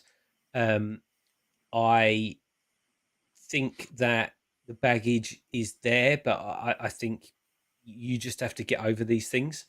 That's what counsellors and stuff like that are for. We've probably got plenty of those. And that's just Premier League. Yeah, that's just from YouTube, yeah. And he's Premier League, right? He knows the Premier League. He knows what to expect from the other teams. He knows how to play against the other teams. I mean, for me, it's the easy option if you're going to get a player, rather than trying to get someone around the same kind of price from, a European club or something like that. They could be great in their leagues, but you don't know what they're going to be like in the Premier League. It really is a different kettle of fish. And but him, he's here. He's played it. He knows it. I think it's the easy choice for me if he wants to come. I say I don't see why he wouldn't. I really don't see why he wouldn't. Have you seen the way he takes penalties? Yes, he doesn't look at the ball. He just looks at the goalkeeper. No looking. Yeah. JP, do you think we need a number 9? I personally think if we were ambitious and realistic as well, because we're not going to sign world-class players, but we can sign players that are of a certain level. I personally would sell Richarlison. I'd probably tell Troy Parrott, Dane Scarlett, one of you two, time's up. It's not going to happen. Make a decision on Villiers. Either he plays or he goes back out on loan. So just get rid of a couple. Sign Toney, no brainer for me, and also sign Jimenez and develop him for the Premier League, for that front three. That would, for me, be a plan that can actually work and is realistic. What's your thinking? I definitely think we need number 9. I don't even know how this is a conversation, but it exists. Some fans say we don't need number 9. You got George Feeney for the future. Don't worry about that. Don't worry Oh, we about got the future. Feeney. Yeah, we got Feeney. Yeah, Yeah. we definitely need a number 9. Lancashire, another one, you know. We definitely need a number 9, and it has to be. Like, it doesn't have to be, but like Tony would be perfect. He is literally like he comes. We've seen him even when he came on for England. Like he comes on and he bullies people. He's quite strong in the air. Causes problems, doesn't he? He's good with his head. He's actually someone who can hold the ball up, unlike we He have links no up. one like that right now. One of his biggest attributes is his links up. His link-up play and involving the players around him is very good, as well as obviously being dangerous when he's facing He's the quite goal. similar to Kane, though, wouldn't you say? He does get involved in the build-up plays. Somebody that's Son, when he drops in and plays Son can work those guys. He is somebody that doesn't just wait for the ball to come in the box, so to speak, and has no involvement in the team build-up. I think he'll be good for us. And he knows where the goal is. Yeah. And he can hit the he's back of the net. confident. He's a confident player. Call it arrogance. He knows the Premier League. Call it swagger. He knows the Premier League, like he said, and he scores goals. It's a no-brainer. And I think if we are thinking that we can get better players, we have to be in a better position than what we are currently. If you're looking at players that want to play in the Premier League, not only play in the Premier League, but we want to play in the Champions League, we're not there. So you have to go for the next ones down. And with all due respect to Brentford and Brentford fans, forgive me, man, we are a little bit, we're much bigger than Brentford. You're being nice. We're much bigger. No, I'm just, I don't want to upset. Like, I'm sure we got Brentford fans that follow us as well. So facts can't upset people. It's a fact. No. It's so. I think those are the kind of players, and people want to. You know what? There's always a reason. You know what I find funny still, that there's always a reason not to sign someone. He's either rubbish, he's injury prone, he's got attitude, he's got Who's this he going to and replace? that. He's not going to replace. What are we hoping to like? I want a bit of swagger of my striker. I want the arrogance. I want the You want a bit of Dele Alli in him. I want that. But you know what? As long as he can back it, and Tony has backed it, man. He played a few minutes the other day, took a penalty, decisive penalty, man. That's a big moment. Trent and all them boys, they all stepped up and took a hell of penalties. You know what? That arrogance is backed with facts. Came on it's the when week you've got before arrogance and you don't back it, then you just look like an idiot. In this case, he's got it. And when someone's got it, you take it and you ride with it. When he takes the way he takes the penalty, listen, that's the way he's always taking a penalty. Why is it a shock now? He's always taking penalties that way. That's arrogance, man. But it backs it. Iggy, came on the week before, Iggy, and he set up Kane for the header, right? For the winner. Yeah. Listen, I can agree that you made Murray. You may like somebody, you may not like somebody. I don't care if. I don't care. I'm not his mate. I'm not going to hang out with it. I just need the guy to produce the goods on the pitch. And for as long as he does that, I'll have no problems with the player. I don't care. They don't need to all be best mates. Iggy, you know how the Jamaican says, he's a bad man.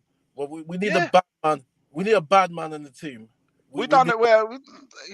Listen, a team of nice guys. Who wants a team of nice guys? Maybe that's the problem. Maybe he'll upset the safe space that we've created at Tottenham, and that's why they won't bring him in. I don't care about safe space. I don't care about nice guys. Yeah. Mate, you need that. Look at all the strikers in his. Look at all the people you think of. Even Dele Alli, in his prime, Dele Alli, he had a bit of fire to him. He could bite if he wanted to. He'd bite. Yeah. Rooney, right? One of the best strikers in the. And one of the biggest. Sorry, Lee. One of the biggest. One of the biggest things that happened to both Rooney and Dele Alli, they were both asked to tone it down. The moment they were asked to tone it down, they weren't the same players again. Almost like we're asking them to be more civilized. No. You need to be ballsy, you need to be arrogant, and you need to deliver first and foremost. And you know what? And any means how. You know what? It doesn't matter how you do it, is you do it. And if you have arrogance, you have that swagger about you, so what, man? If you back it up, Zlatan, all those players there, all had it. And the bottom, whether you like them or not, they delivered. Roy Keane us people like Roy Keane, Patrick Vieira, if Yeah. they'd have those boys in the team, they will always say yes. And there's a Can reason you for that. imagine going up to Roy Keane as a coach and going, Roy, You need to tone it down a bit, mate. Yeah, calm it down a little calm bit. it down a little bit, mate. You'd have And an Adidas Predator print on your fucking side of your face. And what's one of the biggest thing? What's one of the biggest thing Roy Nice Keane has Irish always. uppercut. What's one of the biggest thing though is Roy Keane has always dug Spurs. And by the way, he's a Spurs fan. For people don't know, Roy Keane, as a kid, was a Spurs fan. And what's the one biggest thing he's always dug Spurs out for? For not having those qualities that we're talking about the last 5 minutes. And for being Yeah, soft. you need the minerals. That's the word. You need to have the minerals, and you You're need a those bad players. man. We need a You need bad those man on the players. team. By the Guys, way, we've got a quick- Xerxes is a hell. Sava. Let me read the super chat. We'll talk about it. Go for it, man. What player? Big up Sava What for the player? super chat. Sava, another one who says it as he sees it. Man United are now closing on the signing of Zerki and Ugart. They're in talks with Delinked, and now tonight have submitted a new bid for Braithwaite. Meanwhile, Werner, Gray, and Bergvall. No You messing have about. to laugh. Hashtag ambition. Sava, I've just sent you the Says it link all. again to come on if you want. You just That asked. says it all, though, I doesn't it? think Zerki walks into our team. Anyone who thinks otherwise doesn't watch him play football. Xerxes. Listen, I don't know because He at the end walks of the into day, Spurs, man. It's you not even have an to. argument. No, not now. I'm talking about. I don't know how he'll get on because there'll be an adjustment period because Serie A, Premier League, completely different. But let me tell you the qualities of this player. Absolute baller, understands football in a way like that. He's technical and he links the play up and he's got a wicked eye for goal. And he's calm, you know that. He's never panics listen, he's a wicked player. How he'll get on this Man United team? Look, I think it'll be. Listen, it cost a bit of money. There's no two ways about that. But you got is a good player as well. The interesting one is the link, and I'll tell you what, the link at Ajax was superb. But he's linked. Well, hear me out. The link the last couple of years is 50-50. But here's the thing: Ten Hag. if the link goes to Man United, exactly, he links up with Ten Hag, who was his manager at Ajax, and suddenly Ten Hag has got a much better centre back there than what he's currently got. So I think the link is a smart bit of business by Man United. Braithwaite, I think he walks into Spurs' team as well. These are acts of a team. Big up, Sava. You're right. Big up, Sava. These are acts of a team that wants to get back into the level that they should be and know and want to be. And they're acting on it still. They are acting on what they want to do. This is the difference. They know what the issues are and they're acting on it. They're getting the players in and they're acting and spending the money. We're just watching. And Iggy, they got the future to build around. Kobe Mano is he's a baller, man. This kid, I'm impressed. He's been the best, from my opinion, the best player for England, the most consistent player for England. I don't know. Declan Rice has been pretty good this tournament. I have to say. I say it with good pain as well. in my blood and my guts. I don't know, Stel. I might have to disagree with you on that, man. Too many backward passes for me for Rice. But that's Gareth Southgate's system, isn't it? They don't know what they're doing. But for me, they could build United is in good hands if they could, he'll be the star centerpiece of that midfield, Mano. And now they get Murray. Who's that other youngster Man United have got plays a bit more out wide? Garnacho. No, young lad. The Argentinian, Garnacho. No, he's not white. He's not white. He's black young man. Adamo. I know you mean. I know he's talking about. Ahmad. Diallo. No, I think it is a man or something like that, isn't it? Not Diallo. It's not Diallo. Diallo. Yeah. Begins with A. No, it's a man or something like that. Ahmad Diallo. Is it Amanda Diallo? Okay. Diallo. That boy, for me, I think he's better than Kobe Mino. Really? In terms of in an attacking sense, yeah. Kobe Mino looks like he's molding into that kind of Paul Scholes type player. But that's it. Ahmad Diallo, well done. Ahmad. This boy, listen, I've got an eye for it. Watch that boy. I think he's going to be a very exciting player for Man United. Mino right now, though, I get what you mean. He is standing out. I do agree with you, Murray. I do. I see what you're saying. It's not that MTT Cabernet that you were. Yeah. Sound nice. Hey, that's Matt. That's Matt. Oh yeah. I'm throwing you under a bus. Matt's Do you want to take that, Matt? Sava, how you doing? Can you hear us?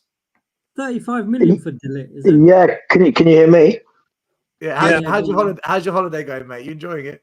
Yeah, I'm flying in about 5 hours, so I'm just finished packing up and all that stuff. But listen, I just wanted to come on quickly and say, listen, if ever anything sums up Tottenham fans, it is some of the reactions to that comment I just put in, where Man U are going out and getting proper players who have played for big clubs, right? And our fans go, oh, but De Ligt's rubbish. If Spurs were linked with De Ligt, our fans would be telling you that Daniel Levy's chairman of the century, right? If Spurs were linked with Xerxes, he'd be the best generational footballer in the world, right? Instead, we find ways to turn around and say that Werner, Bergvall and Gray, and by the way, I'm not knocking Gray, but he's an unknown entity. He's never played any higher than the Championship, and he's a kid. I don't even know if he's hit puberty yet, right? Our fans back this, but I've just named Man United bringing in Branthwaite, who you watch Branthwaite, you can see it from one season. That's a good centre half. That's going to be a top centre half. Agate, right? Someone said, but he's fourth choice at PSG. PSG have got players all over the park, right? Then you look at Xerxes. If anyone wants to tell me Xerxes is not a good player, then they haven't watched Italian football, right? And then the other one is De Ligt, who, okay, De Ligt probably hasn't hit the heights that people thought he would, but he's now going to go back and play for the manager where it all worked for him. But we somehow... Arsenal, on top of already a quality defence that they had from last season, have just added Calafiori. Big sign. People have been asking about this. That's why I'm going to bring him up. What do you guys make of this? Because they've just tightened that even more. Iggy, man. Do you know what I get? Today, in my video, I mentioned that Arsenal are going for Calafiori, right? And this is what you get from our fan base. It's, I bet you've never seen him play. That's the easy one, right? Like no one watches any other leagues. Then you get, where would he get into our team? And I'm like, no, you're missing the point. The point is that Arsenal realise that they're probably a couple of players short of winning a title, right? Arsenal need more depth. So they go out and sign Calafiori to add to what is already, if I'm not wrong, the best defence in the league. That's ambition, right? Spurs fans go, he wouldn't get in above Romero and Van de Ven, who conceded 61 goals this season. It cracks me up, man. Like, our fans, I'm just going to rant because I need to jump in like 5 minutes. You know what though, Sab, Calafiori can also play as a left wing back, and he's very good at it. Very good. Very good at it. So this is the problem. We're doing this. We're doing this nothing's changed. Still, when was the first time you and I saw each other on what was Twitter maybe a decade ago? We've been saying the same crap since then that we're saying now. And our fans will defend all these crap signings. Now, I'm not saying Gray's a crap signing. I'm not saying Bergvall's crap. But again, it's always unknown kids that every one of our fan base will tell you is going to be the best player ever, right? If Man U, if Chelsea, if Liverpool, if any of these lot sign a kid, it's, I've seen him, he's crap.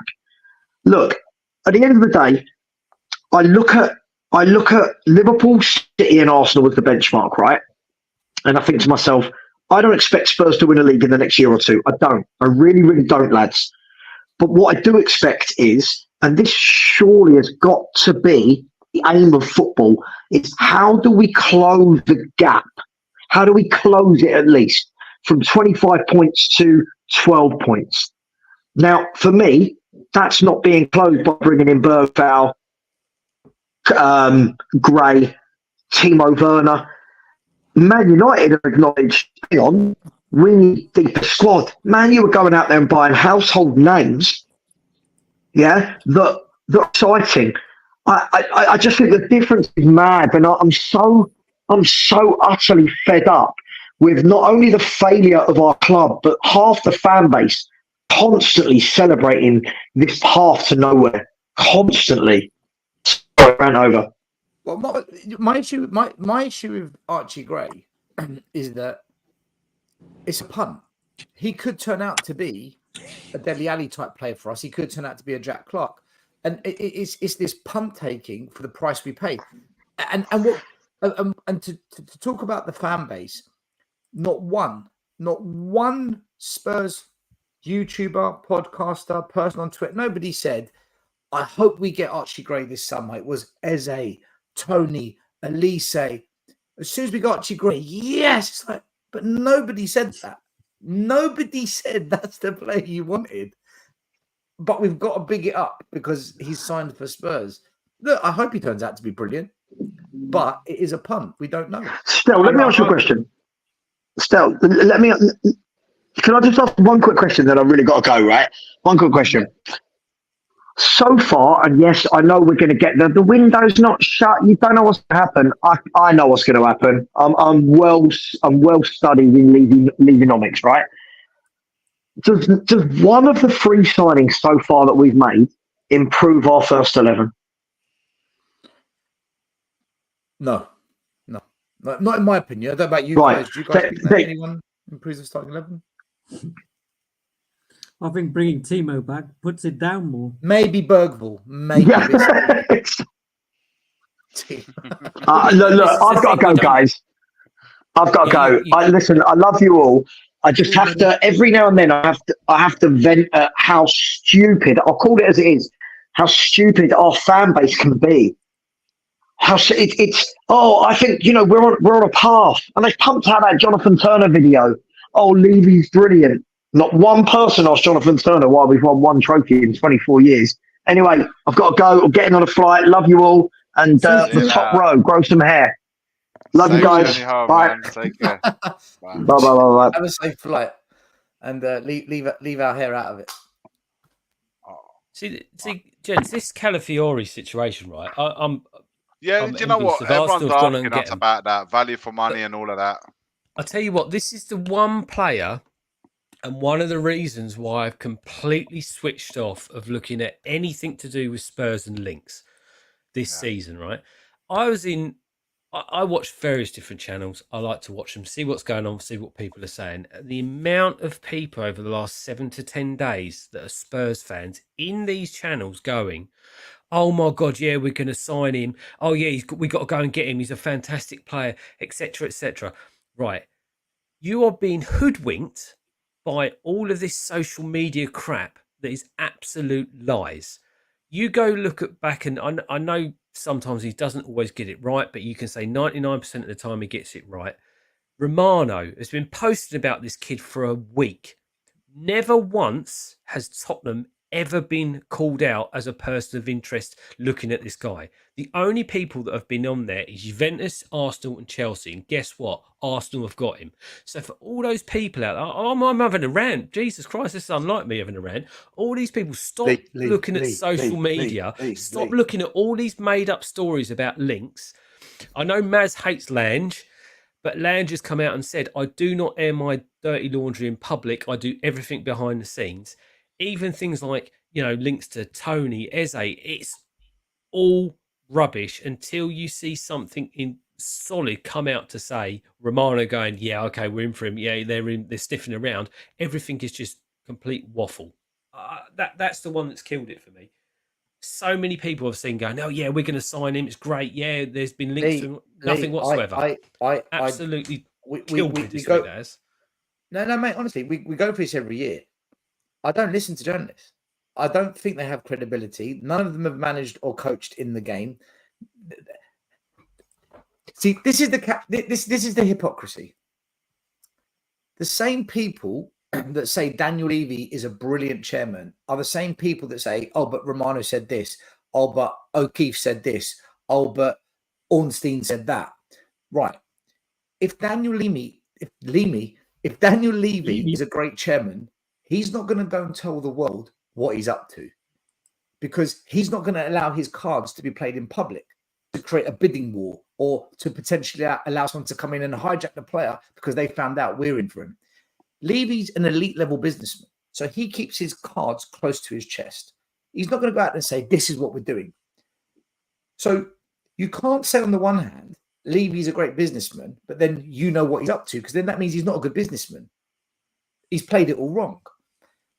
So when a journalist says to me, oh, Levy is doing well, look what he's done for Spurs, but then they seem to know what's going on with transfers, I'm sorry, that doesn't add up. A good chairman doesn't leak anything. A journalist that claims they know this, that they don't. I've said it time and time again.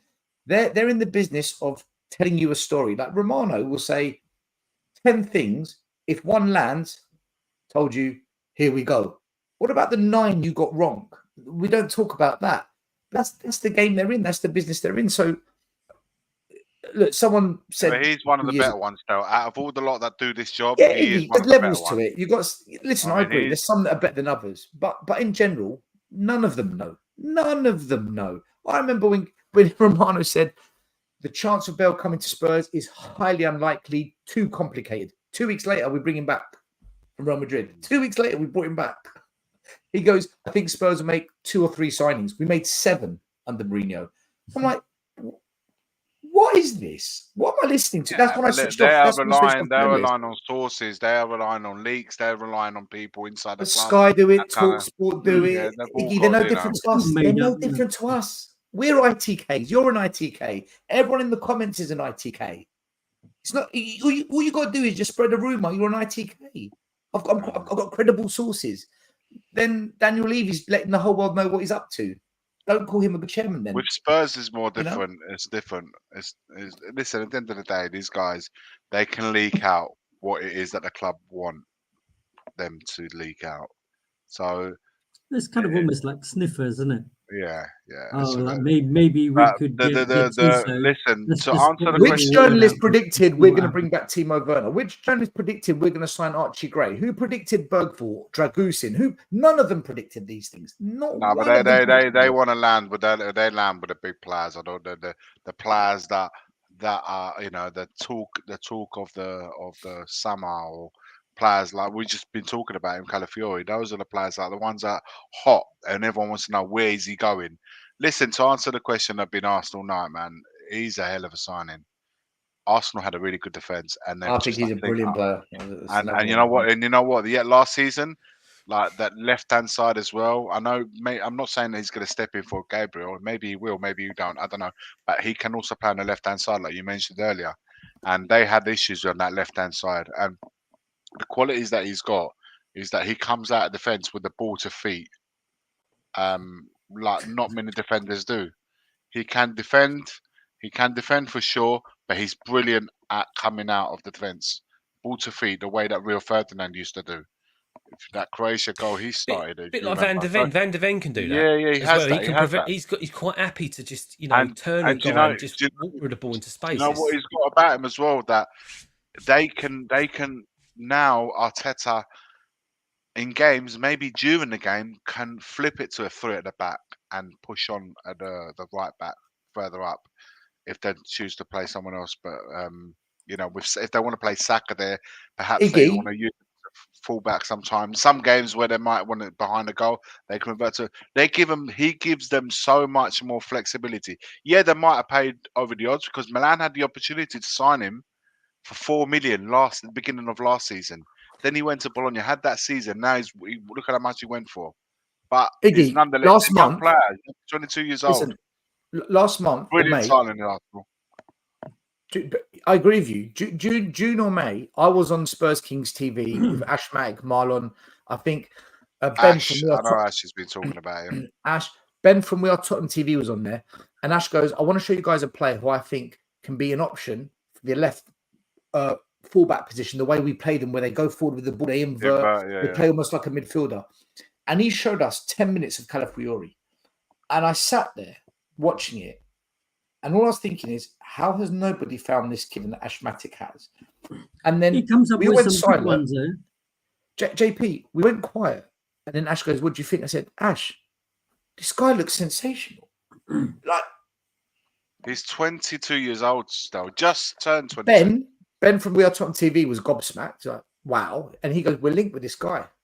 I said, "If we'd linked with him, I'm a little bit excited." Look, I thought Italy didn't have the best Euros, but he was one of their Yeah, standout one of players. He was him one and of the their standout goalkeepers players. were our best players by a country mile. Yeah, Donnarumma. But I think Arsenal, they're cooking.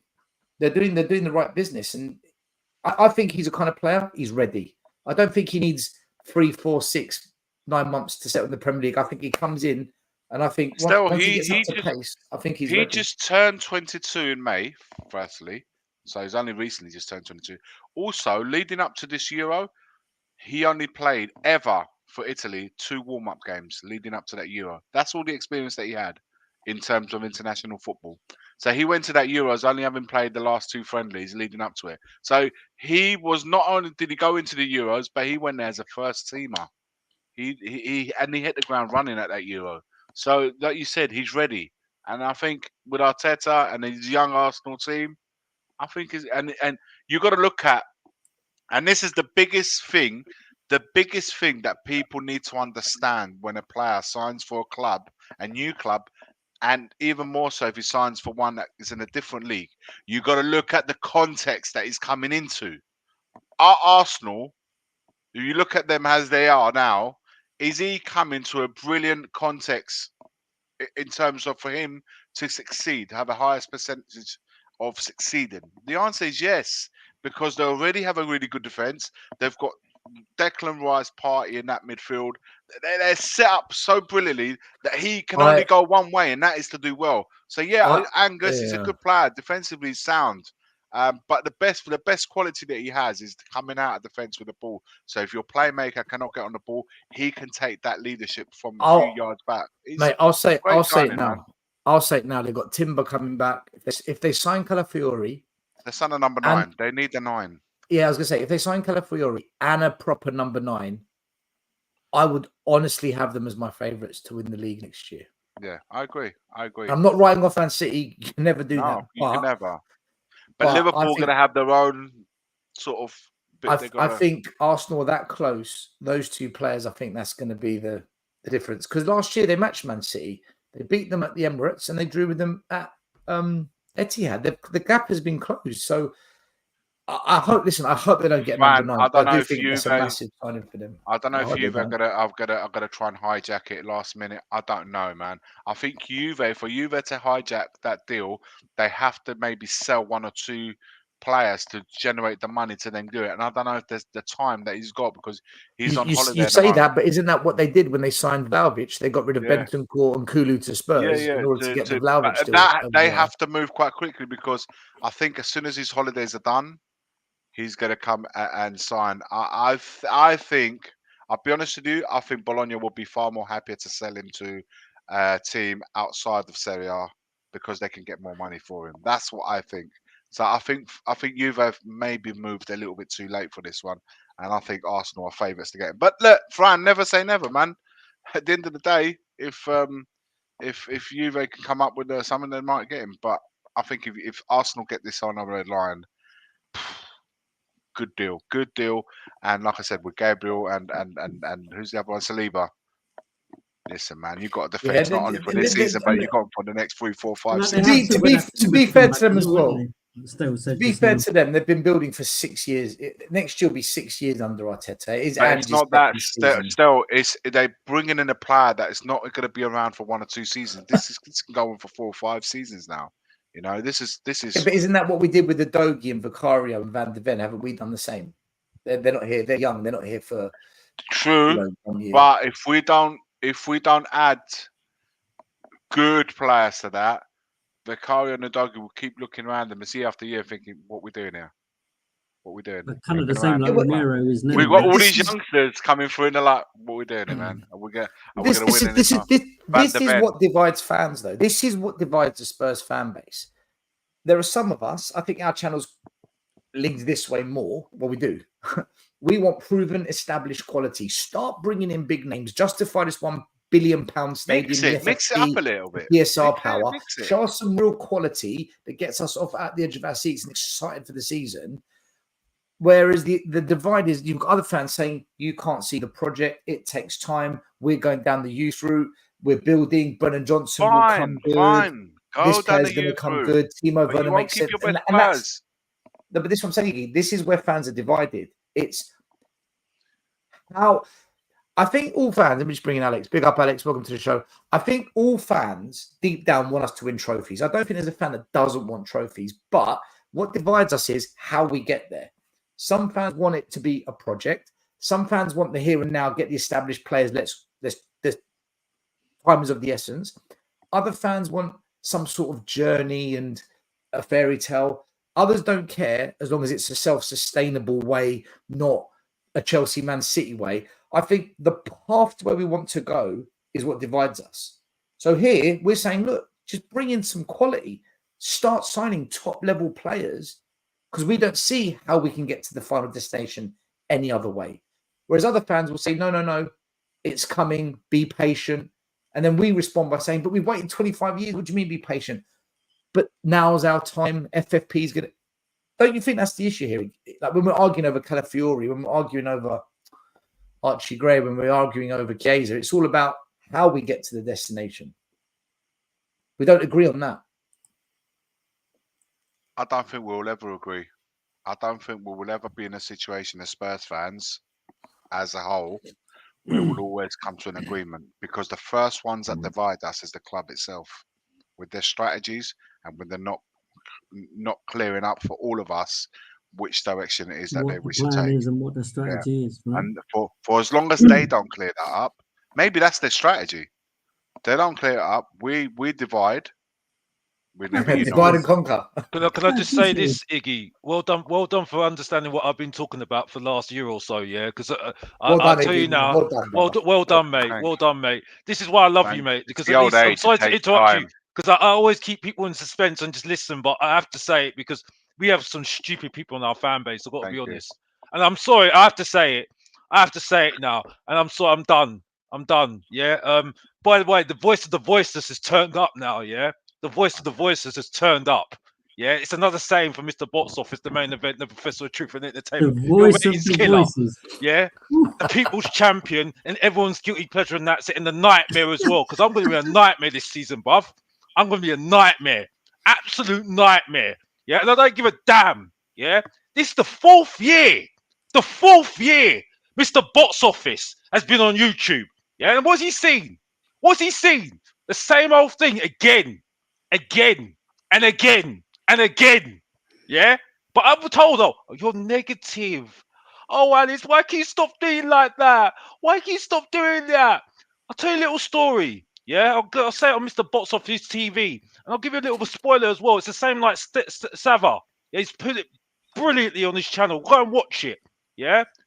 I was a little boy, 1998, when I got into football. Seeing Tottenham Hotspur, blame the father, yeah? Blame Alex's father, yeah? Right? We were nearly relegated, yeah? Right? I defended this club till death till dawn, yeah? People were having a go at it, saying we're the evil ones. I was getting laughed at, yeah? Getting laughed at every single time I was turning everything else, yeah? And then Alan Sugar decides to sells this club, and then Enoch come in. I'm thinking, okay, let's see what happens. We had George Graham in charge, yeah? We sack him off after he gets a Carabao Cup for us, yeah? And we get Glenn Hoddle. What do they do? Sack him off, yeah? And this is the thing. We have 3 managers, yeah? And I'm told to believe in them, yeah? Didn't like Martin Yole. Look what happened. Yeah, I start liking him, sack him off. Yeah, Harry Redknapp, sack him off. The last one, Pochettino, sack him off. Yeah, so you're telling me to believe, and that childhood dream, yeah, that childhood dream is gone. Now I'm 37 years old, and you're telling me to believe? F off, bruv. I'm done. I'm absolutely done. Yeah, and I ain't going nowhere either. Yeah, Alex. And now Mr. Box Office is a nightmare now for you. Yeah, and Alex, hold on it. one second. Back to you, Stellis. I'm done. Alex, listen, Everyone's guilty pleasure. Hold on a minute. I just need to go back to that point. Everyone's guilty pleasure.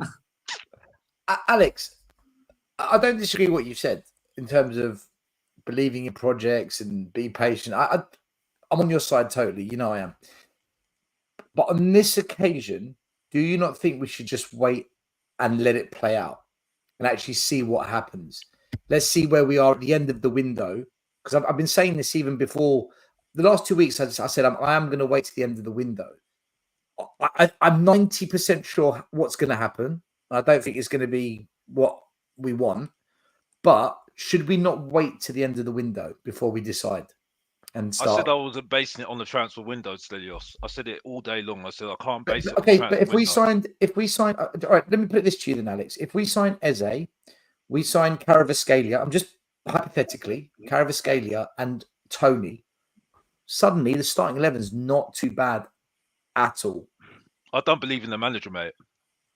I don't believe in the manager. But if those players come, they're coming to play under this manager. I just don't believe in the manager. I'm sorry. Like I was willing to give it a chance. I didn't like the manager from when he came in. I don't believe in the manager. I don't trust my club. So I'm at that point now. I'm at that point. But didn't you say if they don't sack the manager and they keep him, then they're back in the project? And if you see that, then you can get behind it. I still don't believe it at the moment. I still need to see 2 years, 3 years with this. I haven't seen what I genuinely, and I'm saying this out at my heart, right? Speak your mind, Alex. Speak your mind. I just don't see it for me. I just don't believe it. I just can't believe it. And the way that people are talking to me to try and persuade me, it's just pushing me the other way. And I'm so far gone now that I just don't care anymore. Yeah, the thing that really annoys me, are the people that are telling me that we need to be all together. And those are the same people that don't even want to stream with you, Stelios.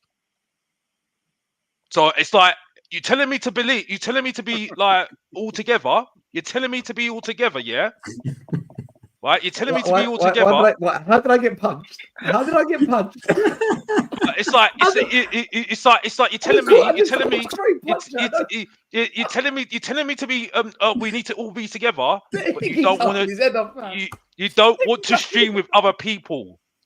So don't be hypocritical then. If you're that bothered about the club, show unity and stream with different people then. And tell me and show me that you're going to debate with them if you don't agree with them. Yeah? Because this fan base is telling me to, like, it's the same old thing's going to happen next season. The only person that's going to be able to change it is Ange Postecoglou himself and his coaching staff. But Alex, this is the point I'm trying to make to you. If Ange is the only person that can change it, should we not wait till the end of August to then say, right, actually, it does look a bit different? I know we say this every year. I get it. We say this every single season, and I've made it clear. The signing of Timo Werner for me was the biggest red flag. And that Timo Werner one. Can I make a point? I've said it. I'm going to say it on Mr. Box Office TV. Yeah, right. If they were really that bothered, yeah, I would take Perisic then Werner. Yeah, and I'll tell you why. Who's won? Who's the Stohawk? I will take Perisic all day long. Youngsters will learn more off him than Werner for 5 minutes. I agree. So if they were thinking really smart, they will say, "I'll take Perisic because at least he can look like even like a good coach, Yeah, what Timo Werner's going to offer us? Happy songs. Yeah, what is he going to do? What is he going to do? I agree. You might as well keep Perisic.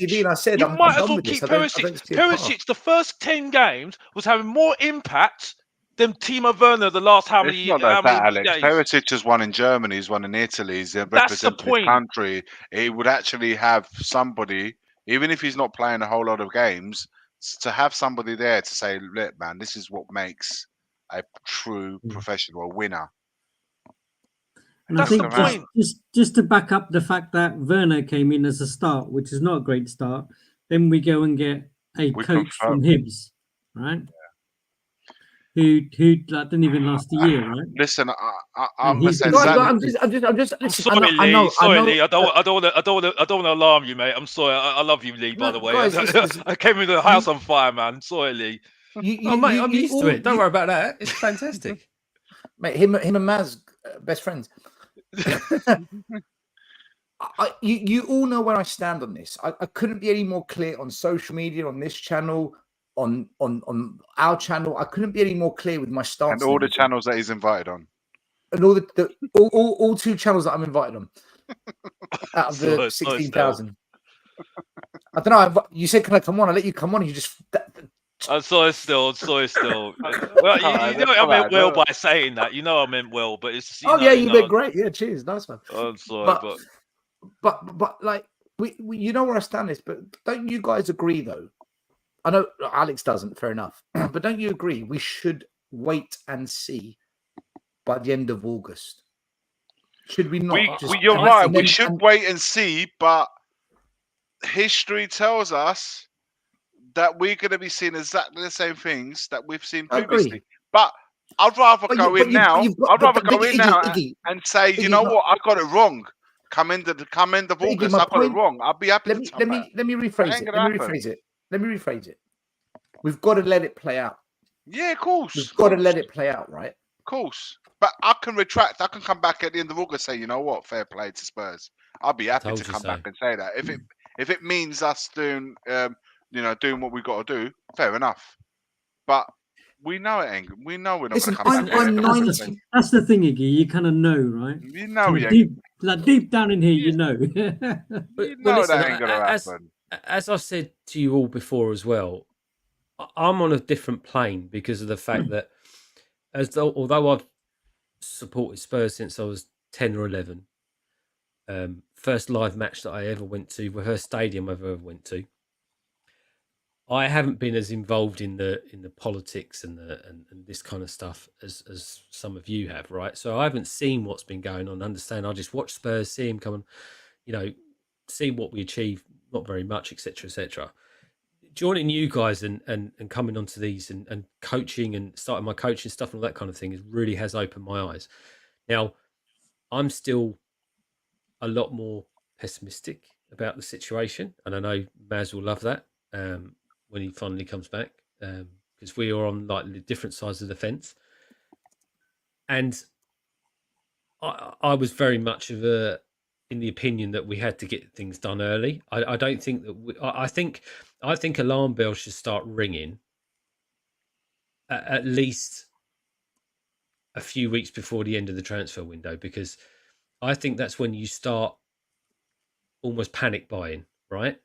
Because if you know who you want and you think you can get them, you should be at most at the end of the Euros, you should be starting to do what you need, or you've already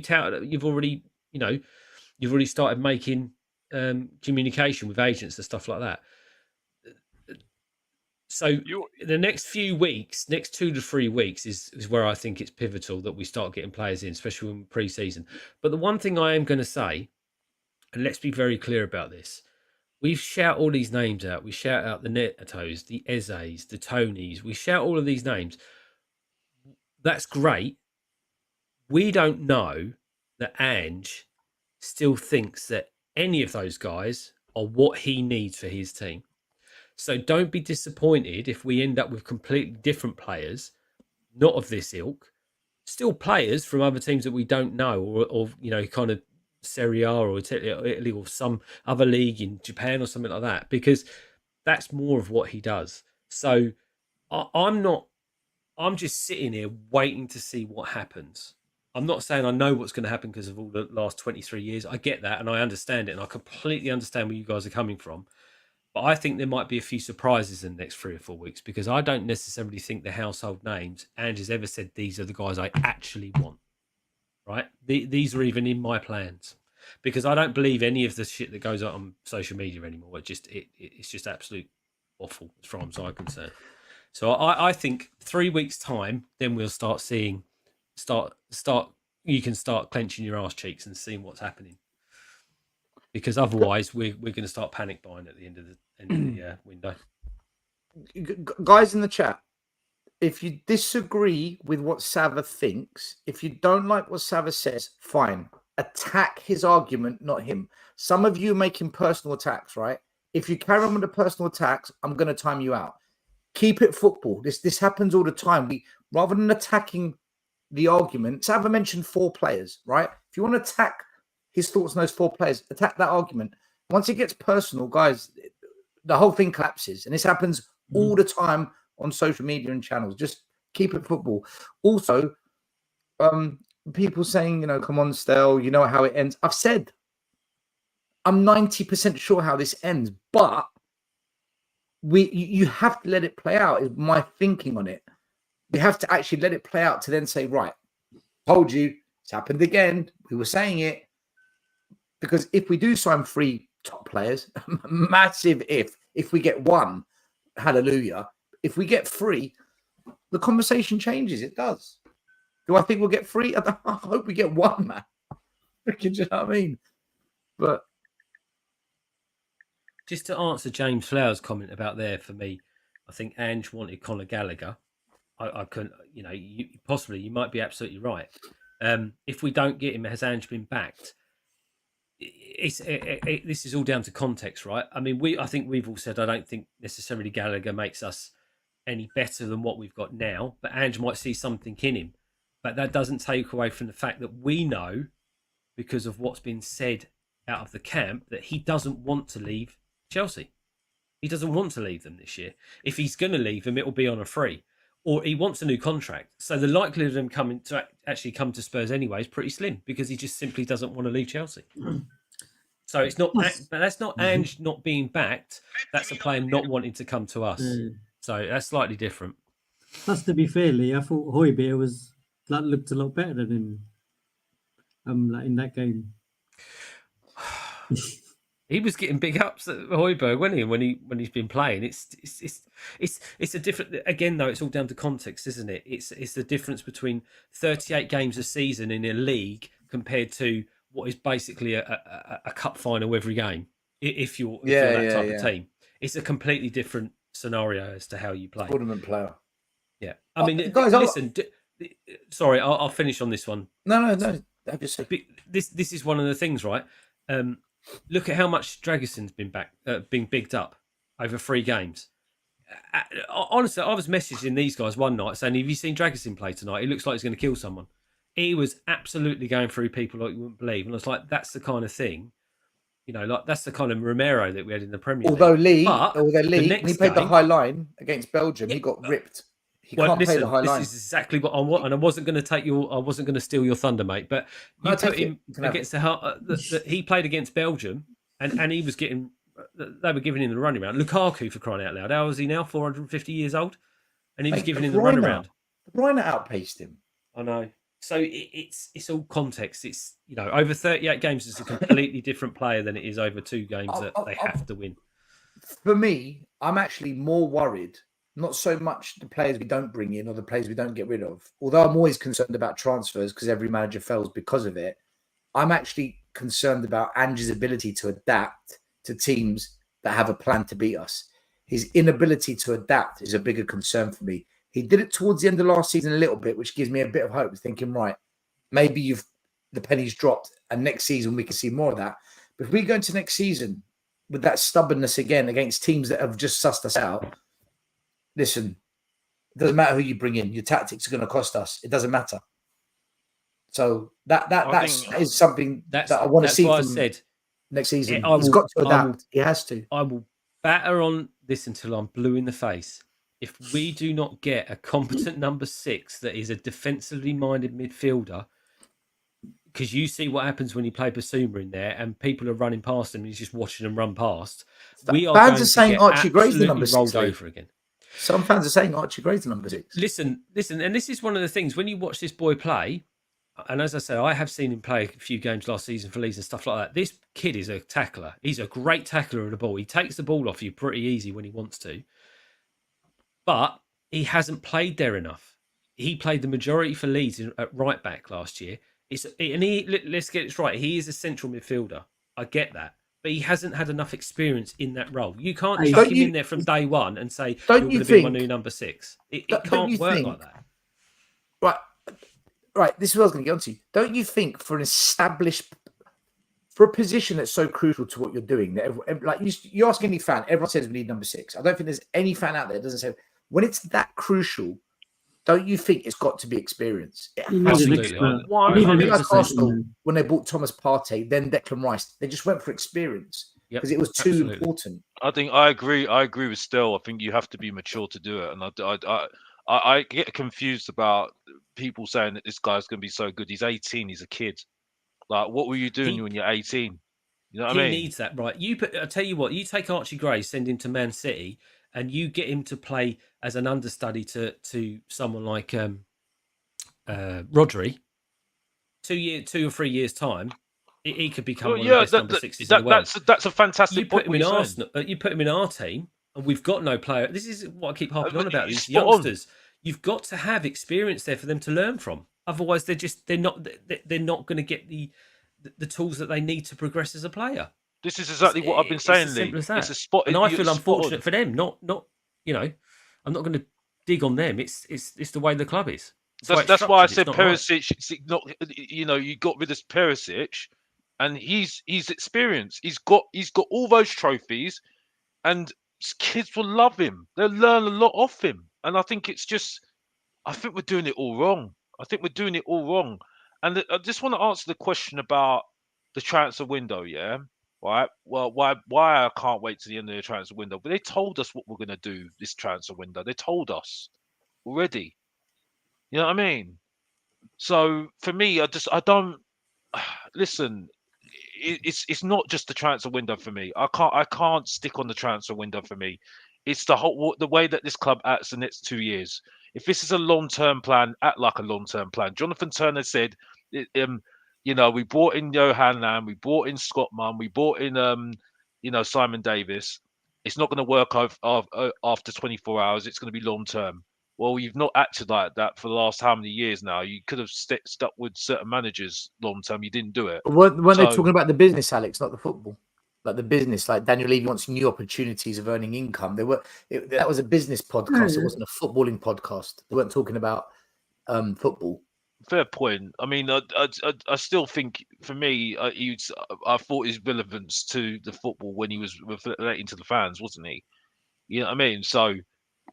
I hear what you're saying, but Alex, that whole podcast just seemed like PR to me. It was just it was, and get people on our side and sell them. How do we buy another 4 years whilst we build a hotel and apartments? How do we keep the fans on board whilst we've got other plans not to do with football? The real plans of why we're here. That's how it came across to me. If you read between the lines, people that are looking to believe, they'll look at that and say, yeah, and that's what the club are trying to do. They're trying to, hook you into that. I looked at, thought, are you for real? Like, you're gonna tell me about Daniel Levy's keen on how to take the club to the next level. The next level for what? Money, finance, more hotels, man. The thing that's fascinating. It was a business podcast. It wasn't a football podcast. The thing that's fascinating about this whole thing, though, right? Because football's turned into what it is at the moment, systems and everything else, right? If Tottenham actually put people in their right positions, right, and had actually a good level in such forth and played it really well, you could compete for the league. You could do it. What, without squad right now? Huh? But without squad. Well, not with our squad, but just I'm saying that if you good, competent players that have got good on the ball, which you can find a lot of them these days because they're all similar now, you could compete for at least a cup, the FA Cup or something like that. Oh, right, yeah, a cup. Okay, you know what I mean? And because you look at the way that the Euros, Cup, I agree. Because when you look at the Euros right now, right, and you look at the World Cup previously. Everyone plays the same, and it's like, for me, it's more about the managers now and their tactics and their systems now. Now, listen, I don't believe in my team. Yeah, I shouldn't believe in this at all. But looking at afar, if I take my Spurs hat off and I look at what it's going on in the ether at the moment, you don't need top players. You don't need the absolute world-class players at the moment. As long as you've got competent players and they're playing the specific positions and everyone plays in their right positions and they work well as a team, there's no reason why you can't win a cup. There's no reason. There really isn't no reason. Alex, and it sounds mad me saying this, but I think if you're talking about a European Conference League or if you're talking about a Carabao Cup, I agree. If we're talking the realms of a Champions League, a Premier League, I think quality always Yeah, I get Try what and you're saying. at that level, I think quality is what wins it for you. But I don't think you can just. Bayern Leverkusen just win the championship just like that? It's just like, for me, it's just for Germany and in the German league. It just, for me, it looks like a team, and that looked like a. Do you think that's possible in the Premier League though? When you look at what the competition is like, or do you think that was possible because it was the German league and that could happen in the Dutch league, but in the Premier League, you're asking a lot there, aren't you? I think you're asking a lot, but I think it's because it's so intense. I think it's because it's so intense that you've got to have at least 14, 15, 16 players or something like that, and you've got to have a little bit. Don't Spurs have to play something like 10 London derbies a year in the Premier League? Like 10 London derbies. And things like that don't help, really, do they? It don't really help. I mean, no. that's they're all like cup finals. Those games. What I'm trying to say is, I think a lot of this now, I think it's more on the managers now. That's why I can't put my hat on Ange at the moment. You see what I'm saying? And I do feel that I've got to start changing a little bit what I think of football now, because I'm thinking about, I need top players now. I think, yeah, you do need top players to go for the ultimate, but at the same time, you can get through things because Conte's proven it as well in time that if you put players in the right positions, have a system. Conte had Eden Hazard, player of the season, world player. I mean, he went too shabby. True. I mean, I might look to a certain extent, didn't he? Clarity comes from the club. No, I absolutely spot on. We've had all levels of managers. We've had mediocre managers, we've had mid-level managers, and we've had elite. We've had all of them, and we have not been able to bring success at the club because it doesn't just stem from the quality of the manager that you bring in. You have to have the players, of course, they are pivotal, but the direction from the club above all else. Yeah, I absolutely. They're the one who set the stall. Do you not think though that it feels like with Tottenham, when it comes to managers, managers at Tottenham just seem to be more of a guy that stands on the sideline and coaches the team in training? They don't seem like we could have Southgate. They have the presence of other managers. We should have Pep Southgate. Or Arteta, or even we like, had that. We had Mourinho and Conte. We had but they don't. I don't know. I just don't feel like. The problem is we gave them Gary Doherty, with Vinicius, whatever his name was, Joe Rodon, Clement Longley, Dan Juma. That was the problem. I get that. Shit. And I still don't. League. No, I get that. I get that still, but it still doesn't. Let's put it another way. Every manager that comes to Tottenham, to me, it feels like they've got a noose around their neck. From day That's one. what it feels like. Yeah, it doesn't feel like they're managing anything. They're set up to fail. But where does that come from? And but there's people that will argue about the finances and he's done a great job, but you've got to let your managers manage. You can't keep micromanaging. Conte, we just finished speaking about him. He's gone to Napoli. Napoli had an absolute abysmal season following the triumph of the Scudetto. He's gone in there within a few weeks. He said straight away, without fail. He's already told the president, "I'm not here to coach. I want to be here to manage. All right, you got to give me free reign to control this right now." You had one-away players and no Champions League football. You got one-away players like Kvaratskhelia, Osimhen, right? Straight away, the first thing he said, "You two are staying. You're not going anywhere. You're under contract. You'll stay. We will return to winning again." Those are the first two. Then he's brought in now Spinazzola, end of contract, 31 years old. Signed him today. I think it's today or yesterday. So he's, Serie A Euro winner, and he's left hand side. Now he's trying to get some other players in now. He has set the stall. And Napoli, the fans right now, they're not, I wouldn't say go as far as says buzzing, but they're like, wow, this guy is coming within a matter of weeks, and he's like, there's a change, there's a serenity about the ambience, and Napoli's not a calm ambience. They're like, they've gone from finishing 10th in the league, they're like, fucking hell, in a few weeks, they're like, yes, we're back. That is the energy that he's already setting off by doing what he's doing. You go from want away players, Di Lorenzo, all these, they all wanted to go, and now it's like, no, you three are staying. We're going to recommence again. We will return back to winning. So he's already put the feelers out, and now he's adding to that. He's going to add to it. Yeah, of course he wants established players. He doesn't want to necessarily do with kids. If you want, do you want to return to winning ways? Okay, then give me the players that I want. All I'm trying to say is it's all what it is that you want as a club. Napoli have set this so they want to return at least to compete with the likes of the Inter Milan's and AC and Juve. They want It's to the go intent, back. isn't it, Iggy? It's the intent. It's very The clear. intent. And now, It's the signal, once it's the that message is that's coming set, out the there. message to the players that want away has been set. Now they're saying they're going to add 1 or 2 quality players in there, and they go. It's clear. Everyone's heading the same direction. And this is the point. It goes back to when we started the stream. We are nowhere near. I'm not saying challenge with him. We are nowhere near to him and setting out the intent, because setting out the intent means that you become accountable for if that whatever happens at the end. If the intent goes to plan and you win something, of course, you take all the accolades. See, If you half don't, my mind would say, Iggy, the truth in what you're saying is the intent is shown by the club by going and yeah, getting it always starts Werner's. with us. So it doesn't But matter that's who like we going get. and getting But Werner. it doesn't matter. That One lays thing the we've all intent. should have learned is it doesn't matter who manages Tottenham Hotspur. It won't result to success unless the owners change their ways about how they're doing it. Now, unfortunately, we've seen very little sign to nothing that they're willing to change, which is why we say we know the outcome come 25th or come the season when the market closes. This is we the let it thing, play right? out, but we know the outcome. This is the thing.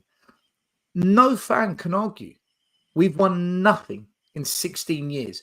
Fact. Chelsea have, Man City have, Arsenal have, Man United have, Leicester bloody City have, Liverpool have, West Ham, right? So when fans keep saying, "Oh, but you guys are wrong," "Oh, but you did," no, we don't win anything. It is a fact. No one can argue this. Nobody can argue it. It's factual. Something's a fact because there's evidence to show it has happened. You can't change the fact. And each year that goes by, and if we have our views here, Alex has his views. I don't believe in the project. Well, here's the thing. Every year we win nothing, and we say we're not winning anything like this. Who's proven right at the end of the season? We are. We've been right every single year for 10 years plus. Every year, come May, who's proven right? Us. Because we keep saying sign proven quality, sign established talent. We're not going to ever compete unless we start doing it. Project this, project that. Sack a manager before a final, bring in this guy, bring in that guy, give Nuno a chance, Ange ball it. And we sit here saying we're not doing anything with Archie Grays, Timo Werner's, Brennan Johnson's. And at the end of the season, what happened? We won nothing again.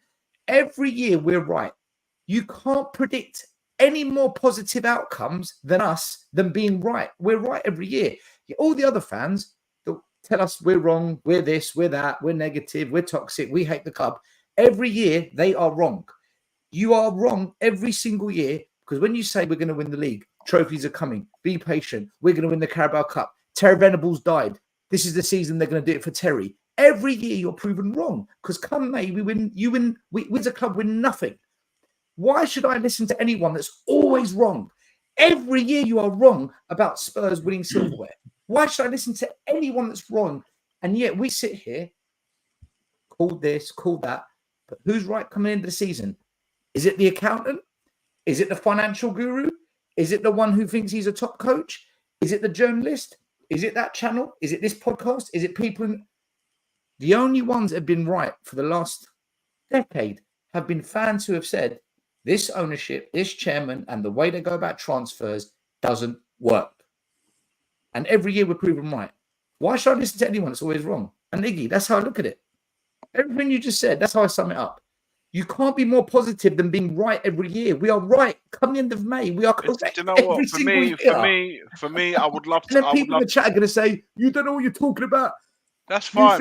You think Zerki's a good player? Come end of May when we haven't signed Zerki, and Man United win another trophy with him, and we don't. What's your excuse again? You don't have any. It's crazy. It's just crazy.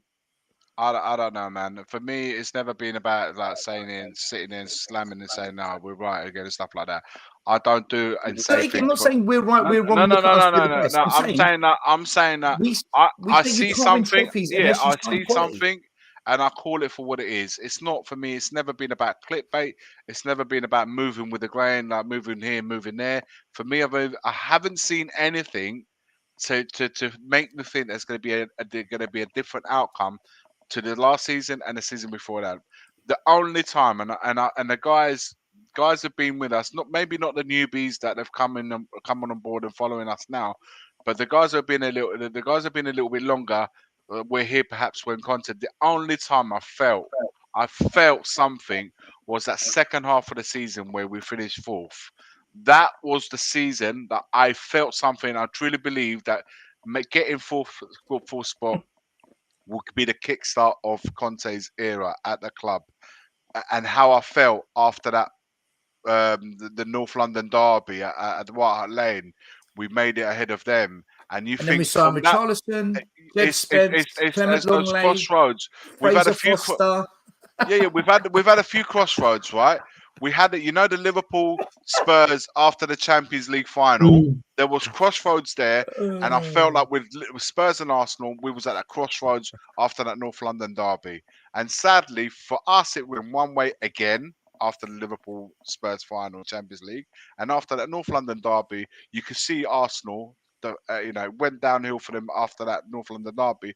But look, fast forward into now, how much has changed for them and how much has changed for us. And that's the bottom line. And it all it all stems from our ownership. How Arsenal, it all stems from the change of what they did, because they weren't always this way. They had to change and then go with it, and they stuck to it. It didn't change for Liverpool. They went another way. So what I'm saying is, the tone is set by the owners of that club and the ambition that club has. And we haven't shown any signs of that. Stan Kroenke has only been the majority owner of Arsenal for 6 years. That's when he had full control of the club. He won the FA Cup in his first season, and he rebuilt Arsenal.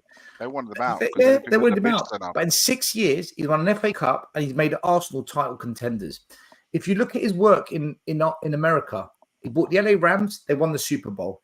He bought the the Denver. What's the name? I can't remember. The Nuggets. They won the NBA Finals.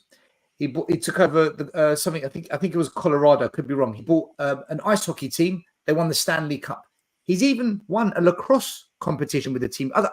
I didn't know what lacrosse is. I thought that's where the cars go over the train tracks. But apparently it's a sport, right? No, it's a t-shirt. It's like hurling, isn't it? Mate, I've got no idea. I thought it was like trains and whatever. But it turns out it's a sport. He's won that as well. Arsenal's owner has got a history of winning trophies at every sports company franchise he's owned. What you're seeing at Arsenal, it's not a joke. This is strategically planned and years of experience doing it. They've got a chairman that actually wants silverware. This is where we then say, look, what are we doing? Where is it for us? Because they spent 100 million on Declan Rice. They'll go and spend another 60, 70 million pounds on a player if they have to, if they think this is going to get it over the line. Whereas we're sitting here, Timo Werner's, hopefully Bergvall is generational. Archie Gray, yay. No one mentioned his name in the transfer window. We're building for the future. Ashley Phillips, you know, be patient. And I'm sitting there looking at Arsenal in 5 years, what they've done. And I'm sitting here after 25 years.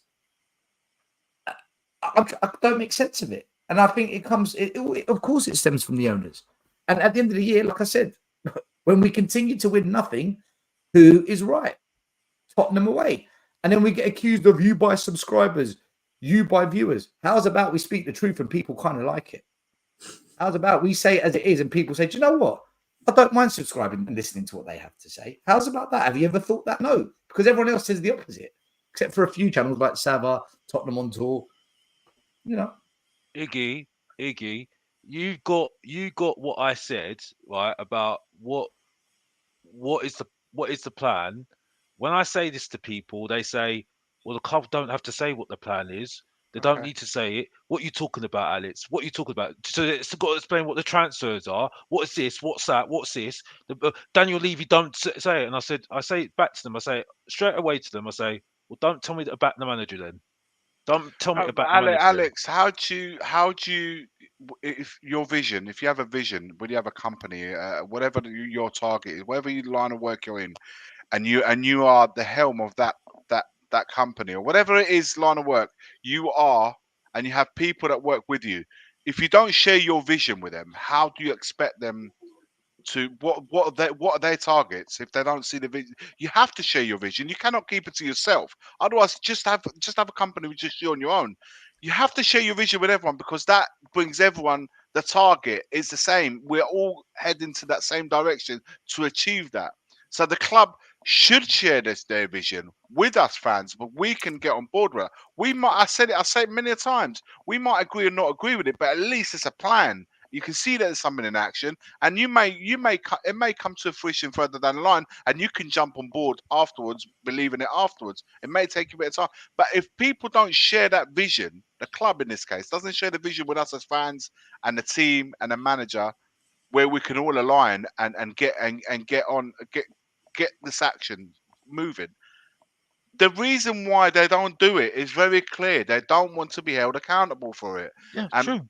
For as long as they don't get held accountable for it, they can stay doing what they're doing and get away with it. Because guess what? There's no plan to us go after them to say, hang on a minute, what the fuck are you lot doing over there? Like, we don't do that as a fan base. You can't do that in Europe, because you got the ultras, you got the different type of fan bases over there.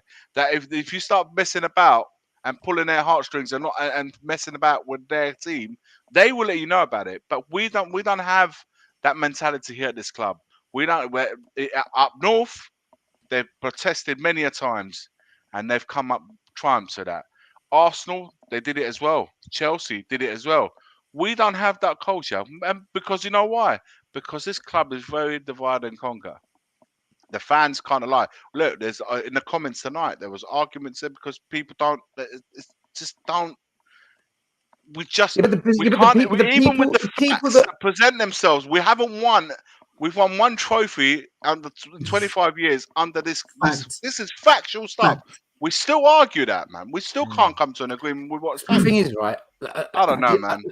I'll I don't say want to it get wound up. It's so late, and But we've got a nice stadium. yeah. I'll say it to him, because I say it to him privately, and I'm sure he won't mind if I say it publicly, right? I always say to Seva,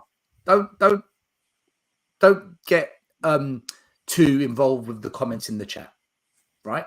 Because the ones that will call us out, the ones that will question us, are the ones who are wrong every single season. Every season without fail, when we win nothing, they are proven wrong. Always wrong.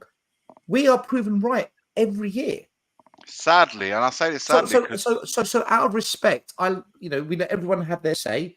We let everyone share their opinions, but I'm not going to let anyone who takes these shots at me affect how I feel or think when I know I'm going to be right. I made him. If the only way I will ever change my stance on Spurs is if we start signing proven quality. When we start signing players where I say that's a signing. If we sign Kvaratskhelia, Ivan Toney, right? I'm going to get excited. I'll tell you now. I'm going to say these are players. These are proper players. We're never going to get Kvaratskhelia. And if we players like that, Alex, and if even if we sign Zerki, I'm going to be buzzing. If we sign 2 or 3 players like that every year, I will come on. I will be on the show and say, guys, I think we can win the league, because for 3 years we've signed 3 players every summer. That's 9 quality players. I think we can win a league, but we never do it. We never ever say that, because it never happens. We sit here saying, I hope Brennan Johnson comes good. I hope Timo Werner proves us wrong. I hope Maddison doesn't get injured. I hope Van der Ven proves me wrong. He did. I hope Vicario proves me wrong. He did as well. So out of the 8, 2 have proved me wrong. The rest. You know what's funny, Alex? Same you know shit. What's funny? That if they don't do this, they don't get those players. These players won't be coming in. We as a fan base go up against each other and fight, and these lot at the club, they get away with it year after year, man. Instead of taking our fight, instead of uniting and taking our fight to the club to say, what the fuck are you lot doing over there?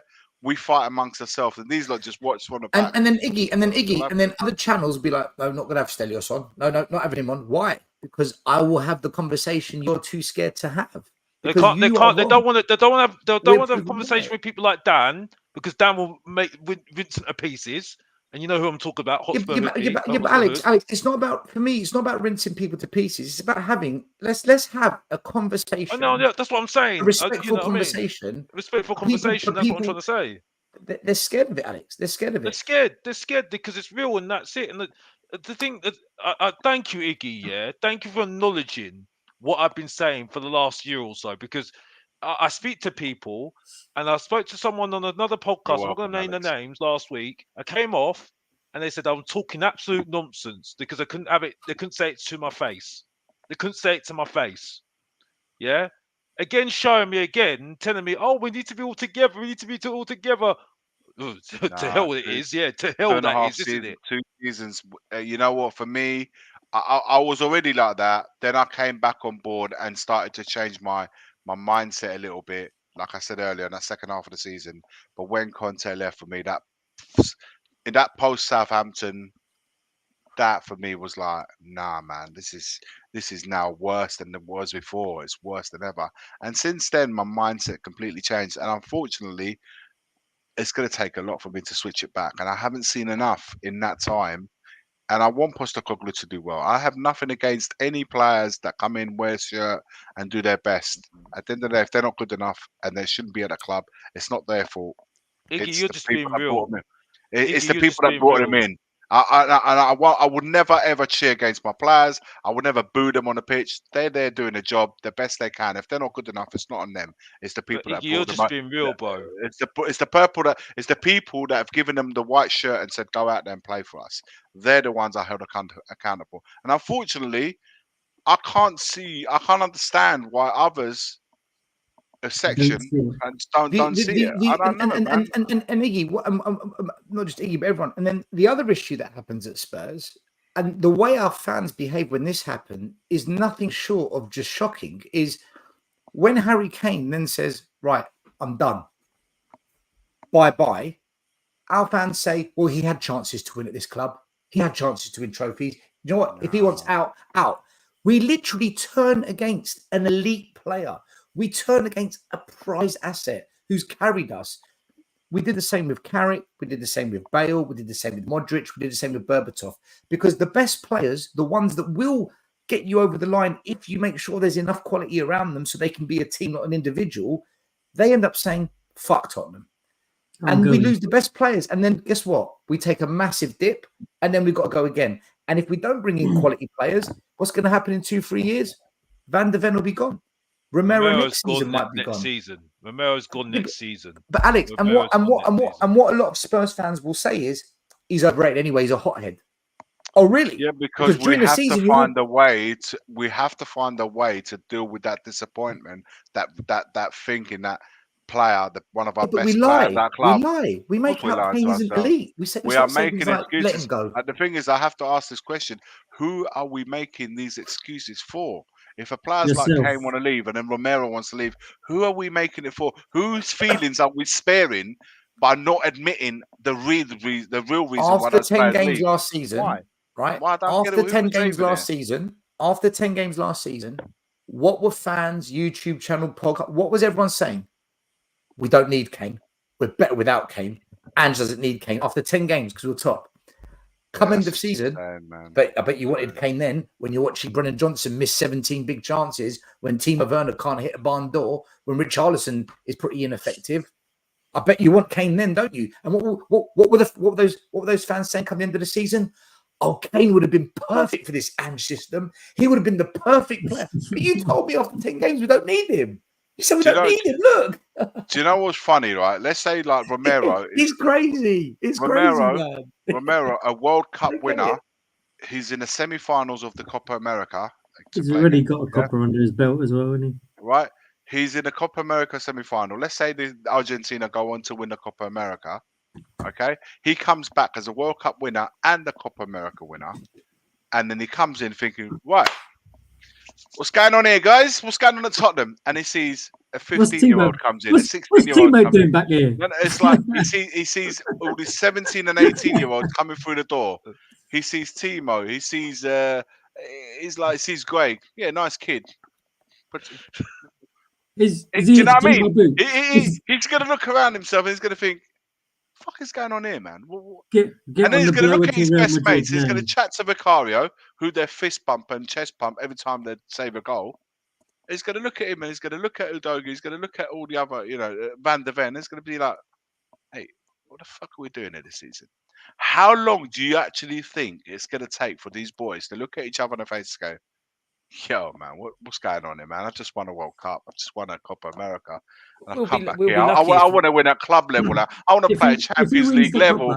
What am I Arrogant doing players here? want to win. Arrogant players want to win. Teddy Sheringham was the most arrogant player going. That's why he left Tottenham. He backed it though. He backed his arrogance. The problem with Kane was, and I'm sorry, I'm going to still say he's a loser. Fantastic player, but still a loser because he needs to win the trophy still. Yeah, right. He was too nice. He was too nice, right? And it sums it up that he hasn't won nothing. Yeah, he's not arrogant enough to win.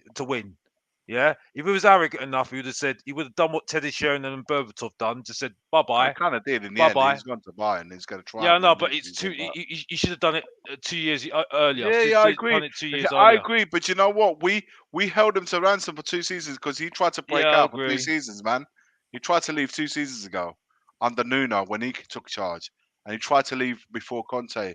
He should have been more clever. He should have been more clever. He should have been more clever, but he's too nice. He's too nice. Unfortunately, the nice guys always finish last. I think there was a level of loyalty as well. You know what I mean? I know, but Iggy, unfortunately, reality is it's the people that are arrogant. Son's done the same, man. Arrogant players are the ones that are ruthless and get it done. Right? Yeah, like I said, and this is a hard truth. Jamie Vardy is the most decorated. Is better decorated. Is more decorated player than Harry Kane. When that shouldn't be the case. That should not be the case whatsoever. I hear you. You know what I mean? But that's reality. You know what I mean? And like I said, like Son, like people say that Son, he's a great striker, but what has he got to show for it? What has he got to show for it?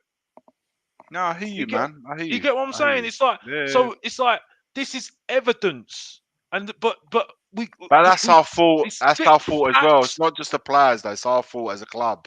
I know. I agree. I agree. These guys have shown nothing but love for us. They've shown love at Spurs. They've done their best for Spurs. They have delivered for Spurs in terms of personal accolades. But we, as a club, haven't done that. We've done them a disservice by not building a team around them for these guys to then go on and bring these trophies at the club. It's fucking sad. Sorry, guys. Totally wasted having Son and Kane as a partnership. We've totally blown that. One of the best partnerships in Premier League history, man. One of the best. Because we didn't want to invest in a squad. We've got a couple of super chats to catch up with. By the way, Michael, big up, channel member. Thank you so much, my man. Michael, a regular on the channel once and a while. Saba says, we think that we have fans who think winning an FA Cup isn't success. How can we be taken seriously as a fan base when we have fans belittling success? He also says, thanks again, Sava, for the super chat. So basically, Man United had a better season last year than we've had since 1991. Let that sink in. An average United team surpassed 33 Spurs years. And that's just... And they were crap. True. You can't argue these facts. Do you know what? With that was a bit of an odd one. But I think what it shows is that the culture at Spurs is broken. Even when Man United and even Arsenal, they've won FA Cups recently when they're bad. There's a mentality and there's a culture where the fans demand trophies, where the manager in place, he does and demands to win the trophy. And I think that the owners, there's an aura of the club that demands it. Whereas at Spurs, and I've said this many times, we are divided as a fan base on that hunger, whatever it takes to win a trophy, because some of us want trophies at all cost. Some of us want sexy football above anything else. Some of us just want it to be a sustainable... They want Dele Alli back. Some want a sustainable business model. Like, as long as we're financially prudent, the rest is second. And some just want a journey. They want an experience. As long as they've got that, the rest is second place. Whereas you go to Arsenal, Man United, Chelsea, these clubs, you ask fans, what do you want? They all say trophies. Trophies. If you don't win trophies, who are you? They have a very different culture and mentality at Spurs. I don't know where it's come from. This wasn't the case at Spurs 30 years ago. This wasn't how we thought. But it's definitely something that's happened to us. I don't know whether Enoch and Levy have done it, whether we've just generated a new type of fan base. But the mindset at Spurs is very different to the big six. And when I speak to my Arsenal friends, my Chelsea mates, my United mates, and I speak to them, they always say to me, what do you want? What do you Spurs fans want? And you know what? If you would say to a Spurs fan, what do you want? You're going to get such a divided answer, man. I hope that question comes up in family fortunes. On what we want. I hope that question comes up in family fortunes when the guy turns around and goes, we asked 100 Spurs fans, we asked 100 Spurs fans what they would like to see the Spurs. And press the buzzer, and I'm telling you, man, it's gonna be so many because nobody fucking knows, man. And that's the reality. That we laugh, but it's a sad reality, man. It's a sad reality that we cannot agree as a fan base what it is that we wish to see at our club. And I don't know, man. Listen, I do this because I love hanging out with you guys, chatting to the people in the comments. And we do love Tottenham deep down, man. We love it. We love Spurs, worn out. but we're just so spent with just not being able to see any year after year after year after year, not to have any kind of consistency in the direction that we're taking and to deliver trophies. And it's beyond me. It's beyond me how these owners, it doesn't matter if it's Enoch and Levy, whichever owners of whatever team you support, to be a top six club and have this for as long as they have, even pundits, ex-footballers that have been part of Spurs, they say it as well, man. People, they may not be outwardly saying it in public, but when you have one-on-one conversations with them, I challenge any Spurs fans, go and chat to ex-players that have been part of this winning at Spurs. Go and chat to them on a one-on-one, and they will tell you what they think. They may not do it publicly because perhaps at some level they are ambassadors of the club, but they will tell you on a one-on-one and say they are not happy with seeing a club at Spurs like Spurs not challenging and not a directionless club. That's we lost our direction after Keith Birkinshaw left. We lost our direction after that. I had hair when Keith Birkinshaw was around. You know what I mean? That's the way. I wasn't born. It's a long time ago. We cannot be talking about. We can use Bill Nick and Keith Birkinshaw as an example. As they did that. But when you think we are a million miles away from that generation, we need to now create new memories. We have been to public speaking of old heroes like Glenn Hoddle and Ozzy Adidas, people that have won with us. And you know what they have said? We love doing this. We love chatting about those times, but I really, really wish that we can have new times and new guys to be sitting here telling us about their story rather than keep repeating ours. That's the point. That's the problem. It's the same with Jeff Hurst. Is the last survivor of the '66 team. He says, "I love talking about those the '66, but before I'm gone, I'm hoping to see England win." It's the same thing. It's the same thing, man. Well, that's the problem. That's the problem. I don't think we got that aspiration to do that because we don't respect those two players. The club haven't, there's fucking haven't. We could do about it, Alex, because the club don't set that tone. The tone is set by them. They will not. Yeah. It's not a list of priority. Listen, the stadium it's becoming an event.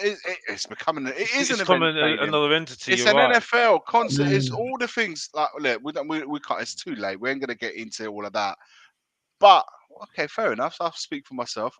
I always do speak for myself. I can't speak for anyone else. But the thing is, you think we was brought in to say that we built this new state. If this is what we was going to do in terms of football, Alex, if this is what we was always going to do, we could have stayed at the old stadium. We didn't need to build a new stadium to do this, right? We could have said we probably had more fun going to the old stadium. But we understand now what the new stadium was built for, and it wasn't for that to bring these fucking losers into the new stadium. We could have kept the old ones. So it is what it is. It is what it is. Can I Sad, but it is what it is. I just want to quickly reply to Ashik, because I love fans like Ashik. Ashik, I genuinely love you, brother. We love Spurs because we love Spurs, but nowadays YouTubers do a little extra for their clicks and subs and money. Facts. And you watch those channels and you subscribe and watch and participate. By the way, if he's followed Spurs Tottenham away long enough, I'm not going to speak about other channels. He may have a point, maybe for one of other channels. I'm not going to go there. But then don't watch them. In terms of if we is talking about Tottenham away, if you go and watch a stream that we're live streamed that we did 6 months ago, a year ago, you will see a pattern of what it is that we spoke, and we're still to this day speaking about. We look a bit different in those videos, though. Yeah, of course. We're aging, we're aging, but there's one thing that still lacks: it's the trophies, man. That's the one. By the way, you're not talking about me because I haven't monetized my channel, so do it for free, mate. Out of fun. Yeah. So big up Abhishek, man. So Abhishek. So you've been a sub since 2 years ago, Abhishek. You've seen us for 2 years. Have we not been consistent in terms of what it is that we want at a club, what we've seen at a club, and what we continue to see at a club? We've not changed our stance in that merit because the club have given us nothing to change our stance for.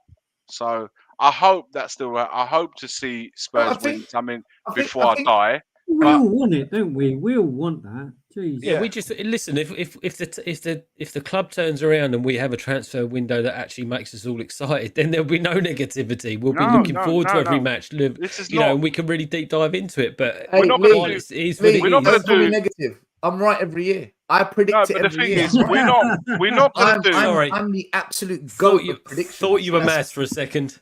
Just talking about Maz. We're not going to do a fake. No.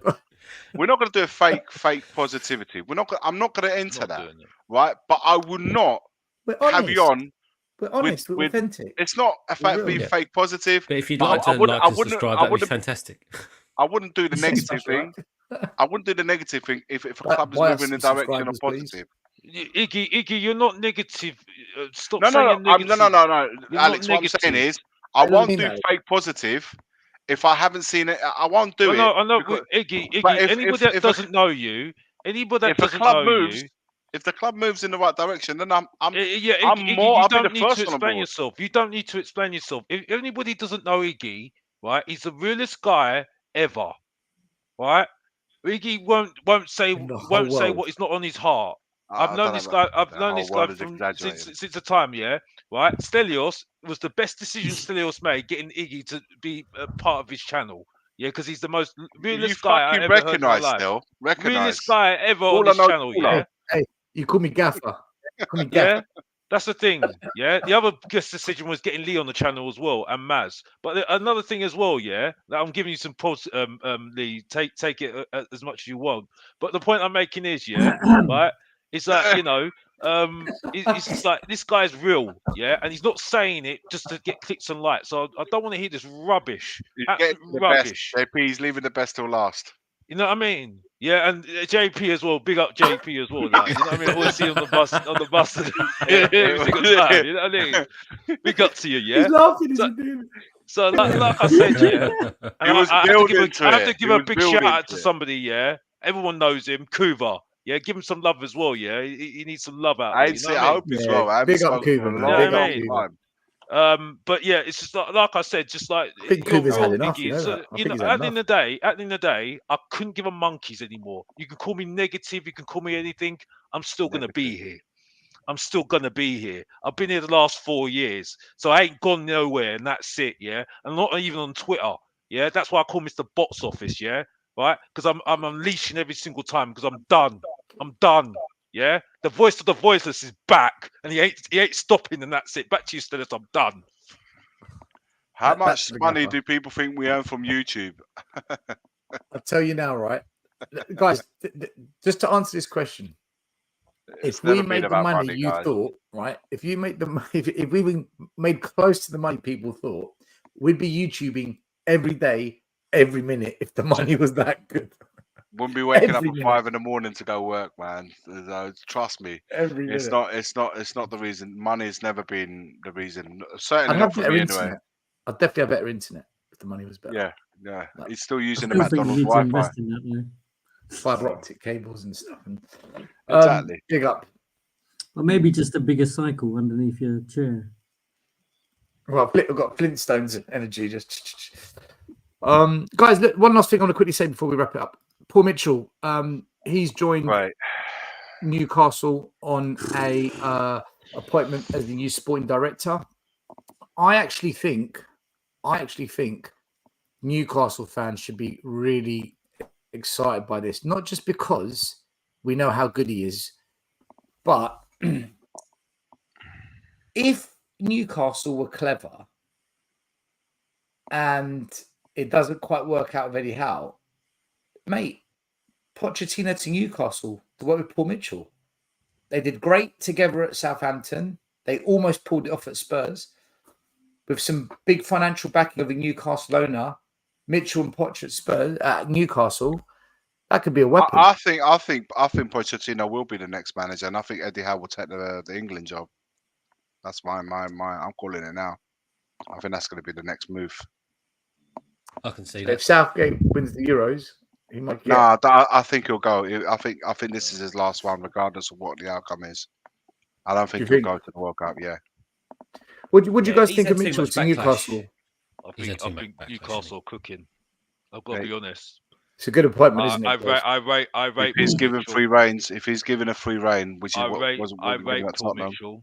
I really Yeah. rate Paul Mitchell. I've got to be I think honest. Newcastle fans should be excited, 100%. I think they should be very excited. I think this guy. I mean, obviously Newcastle don't know him, so I've got to respect that because I don't really know There you go, look. Johan Lang, so I can't. You know what I mean? But I've got to say, when that happened, I was like, "Ooh, that's a good one."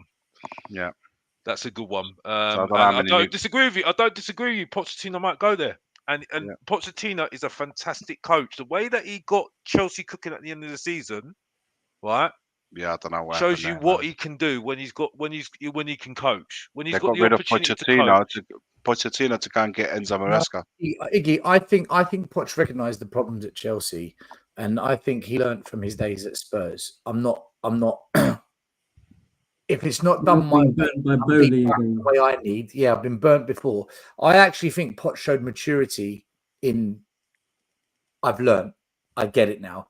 And that's why he left Chelsea. And I think if he joins Newcastle, if Poch went to Newcastle, I think we should be petrified because that means Newcastle have said we're going to. But also the fact it tells me that it was probably more Pochettino that pushed to go than probably Chelsea because of course it was Chelsea's appointment of Enzo Maresca is I don't know, man. I'm like if Chelsea had decided it was them to get rid of If Chelsea had decided to get rid of Pochettino, he did. But come on, man, we're going from Leicester in the Championship. Yeah, Vincent Kompany did well at Burnley in the Championship. I get it. He went Burnley, even that one. He's gone from Burnley to Bayern Munich. I mean, these guys, Enzo Maresca and company, mate, they should be buying their agent a massive house. They should be. How their agents did that is beyond me, man. What a move for both managers. But look, for me, it tells me that Chelsea hadn't planned for Pochettino to go because there's no way they would have got him Maresca. But who knows, man? Maybe Maresca is the real deal. I honestly believe Pochettino sat down with Todd Bowley and whatever committee they've got. Then he said that player that you've bought doesn't work for what I want. It doesn't work. I want to be more front-footed. These are more defensive type players. That player keep. Plus, I need to add And they said, no, you've got to make it work with this lot. And he said, I can't. There's certain players here that don't cut it that you've wasted money on. And I don't think they wanted to hear that. And for Maresca, it's a big jump up for him. Of course, it's a no-brainer, man. Yeah, it's a no-brainer. He's thinking, this is going to damage my career. I got you to a cup final. I got you to a semi-final. I got us top six. You know, for a first season, Poch did well. But to go to the next level, he's recognised it can only be done a certain way, and Chelsea don't want to do it because they're heavily indebted to what they've done. So I think he's just realised, do you know what? Good luck to the next guy. Let's cut our ways. We shake hands. Thanks for everything. I wish he did that at Spurs. I wish Poch did that at Spurs. Yeah, I wish he did that. I think You he learn, should have done innit? that Like a you long said, time you ago. I learn. think he would have got more He respect. didn't know. He didn't know. I think he would have got more respect. I think he would have got more respect. I if just did think that. he didn't know. I think look at it. Like I said, man, if it happened now, it'd be a different story. Like if he didn't have that experience, now he has, and he's got it now. So yeah, I can see that. I reckon Eddie Howe will be offered the England job. I think he's the next one in line. Lee, what's your thoughts on Especially Mitchell? if they win the Euros. If England win the Euros, it's the perfect time to bring Eddie Howe because he won't have the pressure to deliver because Gareth Southgate would have done that. Hopefully for them. Yeah, again, I think that was almost the golden era for Tottenham, wasn't it? With them two combined, so I think they've got a fantastic signing there. Is there anything though? Is there any constraints that Newcastle have got next year in terms of spending? Because obviously they had some FFP stuff coming up. I mean, that might be a bit of a strategic move because you know how good he is at finding players. We might not see a Newcastle that just splashes hundreds of millions of pounds. It may be like a proper strategic, let's get players in, competent players that can play as a team. That's how we need to move forward because that's the kind of thing that he does. He finds those type of players. I think he's a fantastic signing for Newcastle. I think I think that'd be the kind of club that Newcastle are. I think that will work out pretty well. I think they've I still think Poch for a next England manager. They have to be smart about it, Newcastle, because they can't, as you say, go and spend millions like City did because of. I think they'll find something around that, Now. So you kind of him and his black box, because he was always known for having this black box of all these players around the globe. Perfect. I think they'll find something round. I think they'll find something round it. To be honest with you, JP, I've got to be honest because I think the finances is made a big deal out of now these days. Too much. I think too much is made out of it now. I think, for me, if clubs are clever, they can get around it very, very easily, and do something around it. Now, listen, I'm not a finance guy, and I don't need to be a finance guy. If I needed a finance guy, I wouldn't go on YouTube. I'll go and book it and find it myself privately. Thank you very much. But my point is, and that was a dig at somebody. The point I'm making is that I just think for me that I think a lot of clubs have proven last month or so that you can get round it. It's not really a problem. It's not something that needs to be made of such a big deal out of, and we need all this financial advice and everything else on YouTube now, which I just don't get it because it's about football in the day. They're not the famous people. It's the football players, and that's it. And I think getting somebody like Paul Mitchell, I think he's got experience. He's really gone up the ranks now, and with the plan that they've got in terms of what they want to do the next 5 years, which they've already said as well, which we haven't heard from Tottenham, I think they're very dangerous. Now, they might not do well this season, they might not, but they still have the plan of what they want to be the next 5 years. So I think Newcastle fans should be excited. Now, I don't want to say that because I shouldn't say that because I can't. I don't like it when someone say to me, "Be excited about my manager." I don't like so, but in my eyes, I'm not telling them what to feel. But I think they should be excited. Just me. I'm being positive. I can't believe it. We are going to wrap it up. Hopefully, as the weeks go on, the Monday shows will be more about the players that we are actually genuinely speaking to and the signings that we're making that aren't kids or Turbo Vina levels. Because we are literally now, 5 weeks away, just under 6 weeks away from the league season starting. Charity Shields in 5 weeks. Preseason friendlies are coming up in a couple of weeks.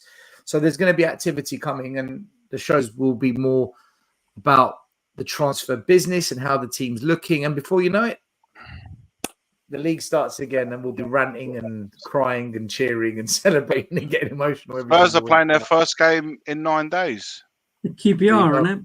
QPR. No, QPR, Hearts away and then Hearts QPR the away week on the after. Wednesday 17th, and then QPR away on the 20th. So our first game is what 9 days exactly away. And then from isn't our it 4 days before the league starts? Yeah. Harry Kane Bayern makes his Munich. return to White Hart Lane.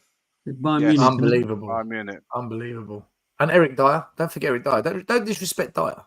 No, this shit. Cooking. Dyer's cooking.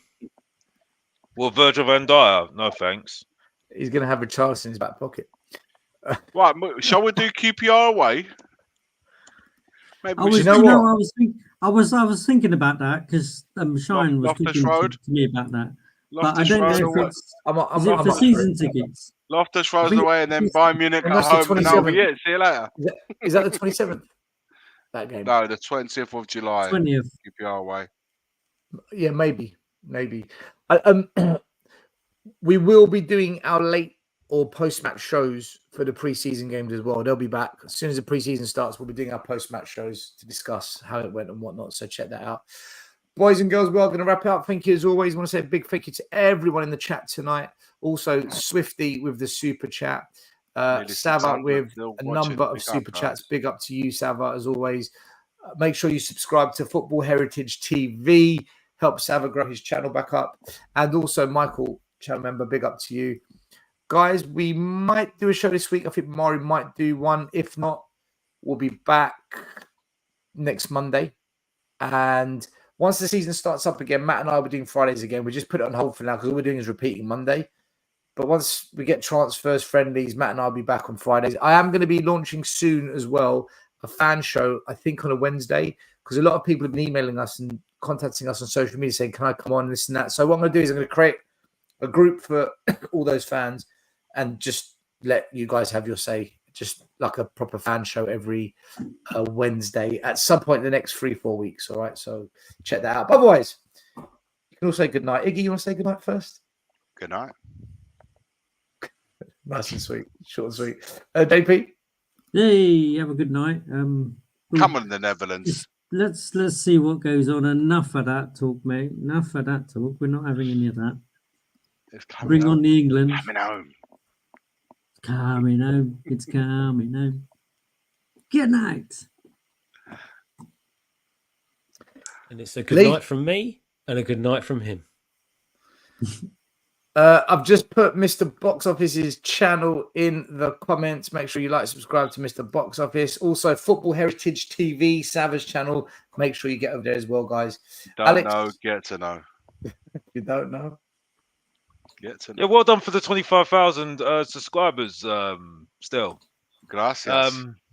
And Iggy and JP and Mari and well done to everyone. Yeah. Well done. Well done to everybody and the effort. I better go and subscribe to Alex's channel now, wouldn't I? Sounds very sincere, doesn't he? It's all right. Everybody I'm don't like the main event anyway. So, but I'm still going to be here anyway. It don't really make like blind bit of difference. But good luck to England. And just want to put a little thing before we go. Little thing I want to say is that regardless whether I think about Tottenham, yes, in life you've got to be positive. In life you've got to be optimistic. In life there are more important things. There are things in things, and that's it. So yeah, there is perspective, but when it's football, there's no filter, and that's it for me.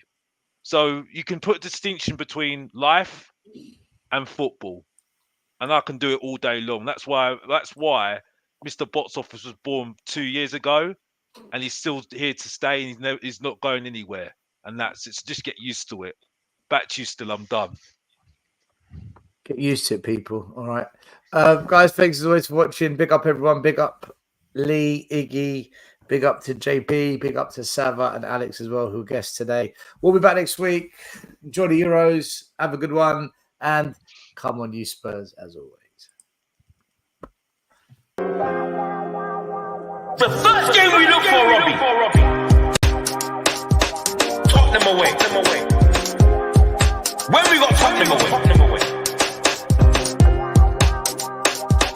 Tottenham away. When we got Tottenham away.